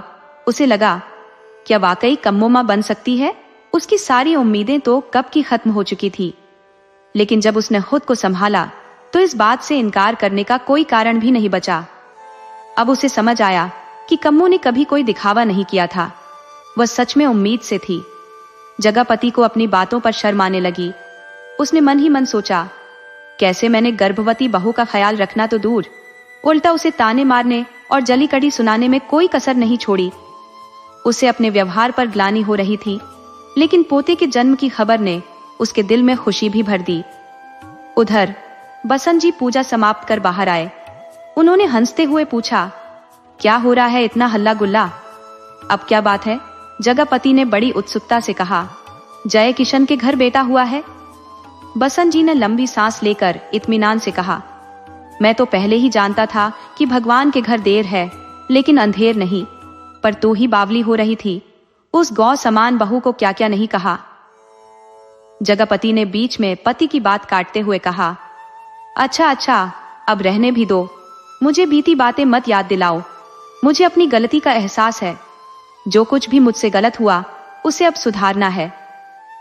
थोड़ा रुककर वह अपनी गलती स्वीकारते हुए बोली, मेरी वजह से आज मेरा पोता परदेश में अपनी आंखें खोल रहा है। मेरी मोटी बुद्धि के कारण मेरा बेटा सब कुछ अकेले झेल रहा है। अगर मैं बेवकूफी न करती तो आज इस घर में शहनाई गूंज रही होती, बधाइयां हो रही होती। अपनी बात खत्म करते हुए उसने कहा, अब बिना देर किए चलो, बहू और पोते को घर ले आओ। बसंत जी उसकी बात सुनकर मुस्कुराते हुए बोले, चलो, तेरी यही बात सही है, अब तैयारी करते हैं। बसंत जी बोले, चलो, देर से ही सही, तुम्हें सद्बुद्धि तो आ गई। मैं यात्रा की व्यवस्था करता हूँ, तुम अपनी तैयारी शुरू करो। अब जल्दी जल्दी जाने की तैयारी होने लगी। इस बीच चंपा के मन में खलबली मच गई। उसे यह सब अच्छा नहीं लग रहा था। जहां पहले से ही श्यामो अकेला घर भर में राज करता था, अब एक और आ गया प्यार और हिस्से में सेंध लगाने। वह दबी आवाज में विरोध जताती हुई बोली, अम्मा, जब दीदी ने तुम्हें कुछ नहीं बताया, कुछ नहीं समझा, तो फिर तुम क्यों वहां जा रही हो? उन्हें अकेले ही रहने दो। जगपति उसकी बात पर झुंझला उठी और बोली, अच्छा, मुझे नहीं बताया, चलो ठीक है, लेकिन तुझे तो सब पता होना चाहिए था। कम्मो तेरा कितना ख्याल रखती थी, तुझे अपनी सगी बहन मानती थी। तुझे तो पूछना चाहिए था। वैसे तो तेरा मुंह सारा दिन चालू रहता है और अब काम की बात पर ताले लग गए। जा, अपना काम कर, मुझे न सिखा कि क्या करना है और क्या नहीं। चंपा सास की फटकार पर चुप नहीं हुई, बल्कि धीमी आवाज में बड़बड़ाती रही। अब वह न तो पहले की तरह जगपति से डरती थी और न ही उसकी डांट सहने की आदत रही। जगपति भी ज्यादा बोलने से बचती, ये सोचकर कि कहीं चंपा की जुबान ज्यादा न खुल जाए और अड़ोस पड़ोस मजे लेने लगे। जचकी में काम आने वाला सारा सामान बांधकर जगपति ने पति बसंत के साथ रवाना होने की तैयारी कर ली। शाम ढलने से पहले वे जय किशन के घर पहुंचे। ये पहली बार था जब जगपति इतनी दूर गांव के बाहर आई थी। हर चीज उसके लिए नई और अजनबी थी। उधर जय किशन सब्जी और बाकी सामान लेने बाजार गया हुआ था। फैक्ट्री से उसने छुट्टी ले रखी थी ताकि घर के काम में कोई बाधा न आए। दिन ढलने से पहले वह सामान लेकर आ जाता और खाना बना लेता था। घर में किसी के आने की उम्मीद उन्हें बिल्कुल नहीं थी। कम्मो बच्चे के साथ अंदर के कमरे में लेटी हुई थी। बच्चे को सुलाते सुलाते उसकी आंख लग गई थी। दरवाजा बाहर से बस बेड़ा हुआ था। बसंत जी ने गेट खोलकर अंदर कदम रखा। उन्होंने आवाज लगाई, जय किशन बेटा, जय किशन बेटा। कोई जवाब न मिलने पर उन्होंने हल्के से भिड़े दरवाजे को धक्का दिया। दरवाजा खुलते ही उन्होंने सामान सामने के कमरे में रख दिया और वहीं कुर्सी पर बैठ गए। उन्हें अंदर जाना उचित नहीं लगा। वह सोचने लगे कि बहू कम्मू पता नहीं क्या कर रही होगी। पीछे से थकी हारी जगपति भी आ पहुंची। लंबा सफर तय करने के बाद अब उसकी सांसें थकावट से भारी हो रही थी। वो गहरी सांस भरते हुए वहीं फर्श पर बैठ गई और विशंबर जी से सवाल किया, अब ये दोनों कहाँ गायब हो गए? कहीं नजर नहीं आ रहे। विशंबर जी शांत स्वर में बोले, अंदर भी कमरे हैं, तुम कोई बाहरी थोड़ी हो, तुम्हारा ही घर है, जाकर देख लो बहू कहाँ है।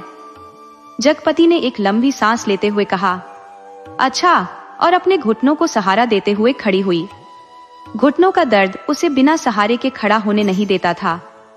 आज तो उसने सफर में खूब चलना पड़ा था और इस कारण थकावट कुछ ज्यादा ही बढ़ गई थी। हाय राम, कहती हुई वह धीरे धीरे अंदर के कमरों की ओर बढ़ी। दूसरे कमरे में कम्मो अपने बच्चे को सीने से लगाए सो रही थी, जैसे कोई अपनी सबसे अनमोल धरोहर को पल भर के लिए भी खुद से अलग न करना चाहे। उसके चेहरे पर ममता का अद्भुत प्रकाश साफ झलक रहा था। बच्चे को देख जगपति के भाव एकाएक बदल गए। मन भावुकता से भर उठा। इन सब से अनजान कम्मो गहरी नींद में थी। तभी जगपति ने तेज आवाज में कहा, ये देखो, हम इतनी दूर पोते का मुंह देखने आए और बहू को कोई फिक्र ही नहीं है, वह तो सोने में मग्न है। सास की आवाज सुनते ही कम्मो हड़बड़ा गई। अरे, अम्मा जी की आवाज यहाँ कैसे? वह सोचते हुए जल्दी से उठी। अपनी साड़ी संभालते हुए चारपाई से उतरकर सास के चरण छूने झुकी। जगपति ने उसके सिर पर हाथ रखकर देरों आशीर्वाद दे डाले। अचानक उठने से बच्चा भी जाग गया और रोने लगा। कम्मो ने बच्चे को चारपाई से उठाकर सास की गोद में दे दिया। जगपति का हृदय इस पल को देखकर उमड़ पड़ा। वह, जिसने कभी सोचा था कि जय किशन और कम्मो के कोई संतान नहीं होगी, आज उसी पोते को गोद में लिए थी। यह पल उसके लिए पत्थर पर दूब जमने जैसा था। उसकी आंखों से खुशी के आंसू बहने लगे। तभी जय किशन भी आ गया। अम्मा को इस तरह भावुक देखकर उसकी आंखें भी नम हो गई। इस गहरे और सजीव पल को देखकर कम्मो और जय किशन के मन में सास की किसी भी कड़वी बात का दर्द हमेशा के लिए मिट गया। जय किशन ने पीछे से आकर अपनी मां को बाहों में भर लिया। उस एक पल में सारे शिकवे और शिकायतें धुल गई। अब जगपति उम्र के पड़ाव पर पहुंचते हुए कम्मो और बच्चे की देखभाल करने की जिम्मेदारी खुशी खुशी निभाने लगी। उसके बढ़ते सालों ने उसके मन में एक नई उमंग जगा दी थी। जगपति अब उम्र के आखिरी पड़ाव पर थी, लेकिन उसका स्नेह और सेवा भावना अभी भी पहले जैसी प्रबल थी। वह बच्चे की मालिश करने में लगी रहती और कम्मो के लिए अपने हाथों से सोट के लड्डू तैयार करती। उसने पड़ोस की महिलाओं से पूछताछ कर किसी नाउन का पता लगाया और कम्मो की मालिश के लिए उसे बुलवाया।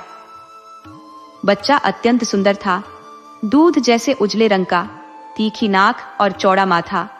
जगपति के मन में श्यामू के सांवले रंग को लेकर जो मलाल था, वह अब इस गोरे चिट्टे पोते को देखकर पूरी तरह मिट गया।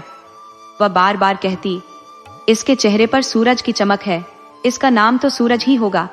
1.25 महीने तक जगपति ने कम्मो और उसके बच्चे की खूब देखभाल की। उसकी मेहनत और देखभाल से कम्मो की तबीयत जल्द ही सुधर गई और बच्चा भी 1 महीने का हो गया। एक दिन जगपति ने जय किशन से कहा, अब मैं गांव जाऊंगी, साथ में कम्मो और सूरज को भी ले जाऊंगी। माता रानी को रोट चढ़ाना है, तुझे क्या कहना है बेटा? जय किशन ने तुरंत कहा, अम्मा, आपकी बात कभी टाली है मैंने? जो आपको सही लगे वही करे। मैं कुछ दिनों की छुट्टी ले लेता हूँ, फिर हम सब घर चलेंगे। सभी तैयारियां तेजी से पूरी कर ली गई। जय किशन सूरज के लिए सुंदर कपड़े और खिलौने लाया। अम्मा के लिए और चंपा के लिए भी लखनऊ से सुंदर राजस्थानी चुनरी लाया। विष्णु के बच्चों के लिए कपड़े और कई पैकेट रेवड़ियां भी खरीदी। जगपति बेटे की सूझबूझ और समर्पण देखकर अभिभूत हो गई। उसने सोचा, कितना कुछ कहा मैंने इस बेटे और बहू को, लेकिन इन दोनों ने कभी पलटकर जवाब नहीं दिया, कभी ऐसा कुछ नहीं किया जिससे मुझे दुख पहुंचे। अगले दिन सभी गांव के लिए रवाना हो गए। उनके शहर से निकलने के बाद घर पर अब चंपा का पूरा राज था। लेकिन चंपा के दिल में एक गहरी कसक थी। उसे यह बात सालती थी कि कम्मो गर्भावस्था में होने के बावजूद शहर में रह सकती थी, वहीं उसका बच्चा जन्म ले सकता था, लेकिन उसे हमेशा अम्मा की पाबंदियों का सामना करना पड़ता।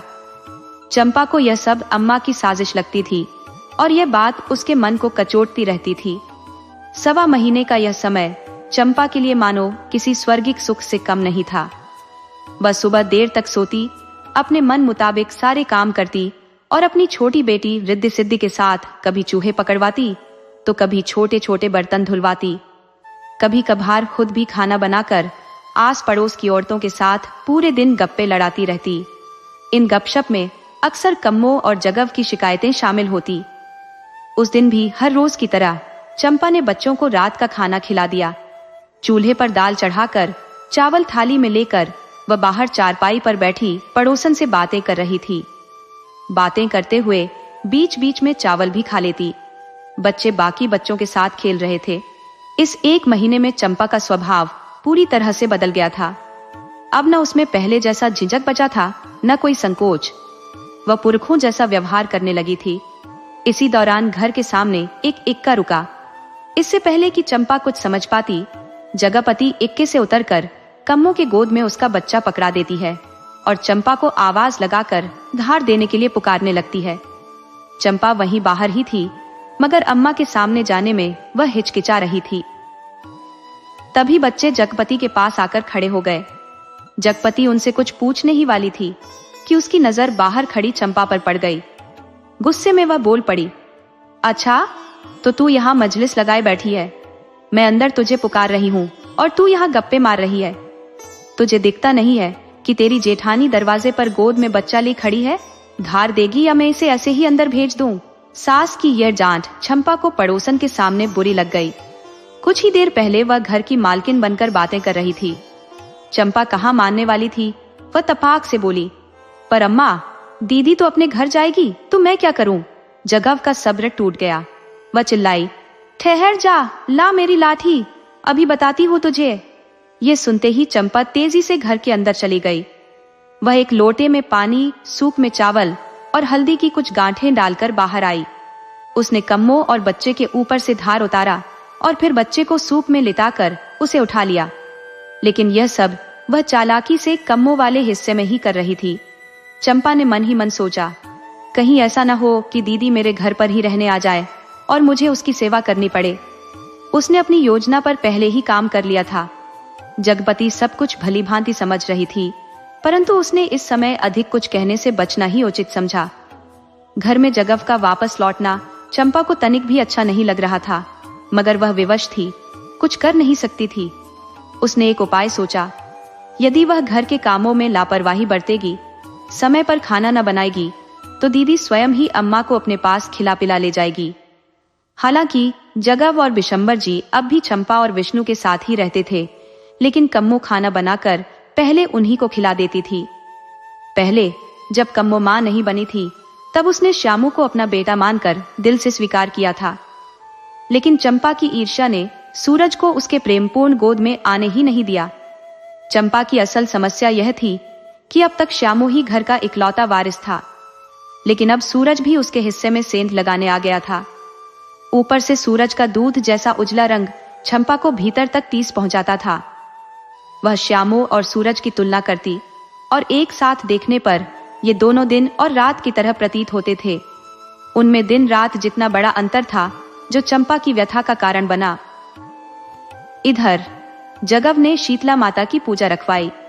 पूजा के उपरांत जयकिशन छुट्टी खत्म होने तक वहीं रुका। जब वह लौटने की तैयारी करने लगा तो कम्मो को भी अपने साथ ले जाने की बात कह दी। ये सुनते ही जगपति ने टोका, रे, कम्मो को ले जा रहा है? जयकिशन, क्या पगला गया है तो? इतना छोटा बच्चा है, वह घर और बच्चा दोनों कैसे संभालेगी? नहीं, अभी मत ले जा, जब सूरज थोड़ा बड़ा हो जाएगा तब ले जाना। जगपति नहीं चाहती थी कि कम्मो और सूरज जाएं, लेकिन जयकिशन को चंपा के व्यवहार से साफ समझ आ गया था कि वह बिल्कुल भी नहीं चाहती कि कम्मो और सूरज यहाँ रहे। जयकिशन जानता था कि अगर उसने अम्मा की बात मानकर कम्मो को यहाँ छोड़ दिया तो रोज किसी न किसी बात पर तकरार होगी। इससे गांव वालों को हंसने और निंदा करने का मौका मिल जाएगा। इन सब बातों पर विचार करते हुए जयकिशन ने निर्णय किया कि थोड़ी देर के लिए अम्मा की नाराजगी सह लेना ही बेहतर होगा। उसने कहा, माँ, तुम चिंता क्यों करती हो? सब संभाल लेंगे। सुबह शाम मैं तो यहाँ रहता ही हूँ। जब मैं रहूंगा तो सूरज को संभाल लूंगा। कम्मो अपने काम निपटा लेगी। फिर 2 लोगों का काम ही कितना होता है, और अगर कम्मो से नहीं संभला तो मैं तुरंत आ जाऊंगा। अब कोई बंबई थोड़ी है, पास ही हूँ। जयकिशन के लंबे समझाने बुझाने के बाद जगव ने आखिरकार कम्मो और सूरज को साथ भेजने की सहमति दे दी। हालांकि उसने यह शर्त रखी कि हर त्योहार पर जयकिशन अपने परिवार के साथ घर जरूर आए। जयकिशन ने मुस्कुराते हुए इस शर्त को सहर्ष स्वीकार किया और बोला, माँ, तुमने यह न भी कहा होता तो भी मैं हर त्योहार पर यहीं आता।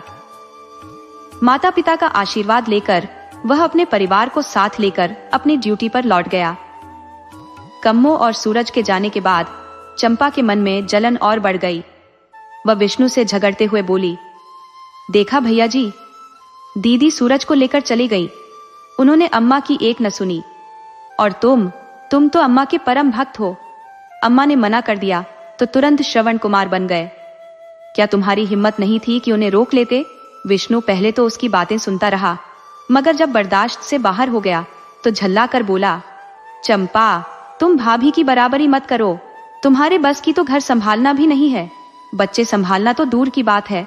बंबई में लोग छोटे से कमरे में रहते हुए सब संभाल लेते हैं, और यहाँ तो अम्मा है जिन्होंने बच्चों को अच्छे से पाल पोस दिया है, वरना तुम्हें तो किसी चीज की परवाह भी नहीं है। यह कहकर विष्णु गुस्से में बड़बड़ाती हुई चंपा को छोड़ खेत की ओर निकल गया। उधर कम्मो बिना किसी शिकायत के सूरज को संभाल रही थी और साथ ही घर के सारे काम भी निपटा रही थी। सूरज अब धीरे धीरे कम्मो के साए में बड़ा हो रहा था। हर दीपावली और होली पर जयकिशन अपने परिवार के साथ घर आता।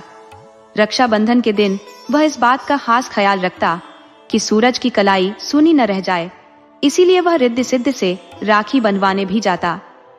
कम्मो और जयकिशन ने कभी सूरज और श्यामू के साथ कोई भेदभाव नहीं किया। दोनों के लिए एक जैसे कपड़े खरीदे जाते और उनका पूरा ध्यान रखा जाता। परंतु चंपा का स्वभाव सुधरने के बजाय दिनों दिन खराब होता जा रहा था। उसकी ईर्ष्या की ज्वाला बुझने का नाम नहीं ले रही थी और वह हर बार किसी न किसी बहाने से विष्णु से झगड़ने का मौका ढूंढ लेती थी। चंपा के मन में जाने कौन सी उधेड़बुन चल रही थी, मगर इतना तय था कि वह कम्मो से जलन के साथ साथ सूरज के प्रति भी अजीब सा द्वेष पाल बैठी थी। सूरज उसे बिल्कुल भी पसंद नहीं था। अब होली आने वाली थी। जगव ने पूरे घर की पुताई और सफाई करवा ली थी। जयकिशन, कम्मो और सूरज के आगमन का इंतजार हर रोज होता। जगव ने चंपा के व्यवहार को देखते हुए पहले ही यह ठान लिया था कि उसके न रहने पर भाई भाई के बीच किसी भी प्रकार की खटपट न हो, इसलिए 1 साल पहले ही खेत का बंटवारा कर दिया था। हालांकि चंपा ने खेत को केवल 2 हिस्सों में बांटने नहीं दिया। वह अड़ गई और बोली, जब आप और पिताजी हमारे साथ रहते हैं तो खेत के 3 हिस्से होने चाहिए। आपका खर्च कौन उठाएगा, इसलिए 1 हिस्सा आपका भी होना चाहिए।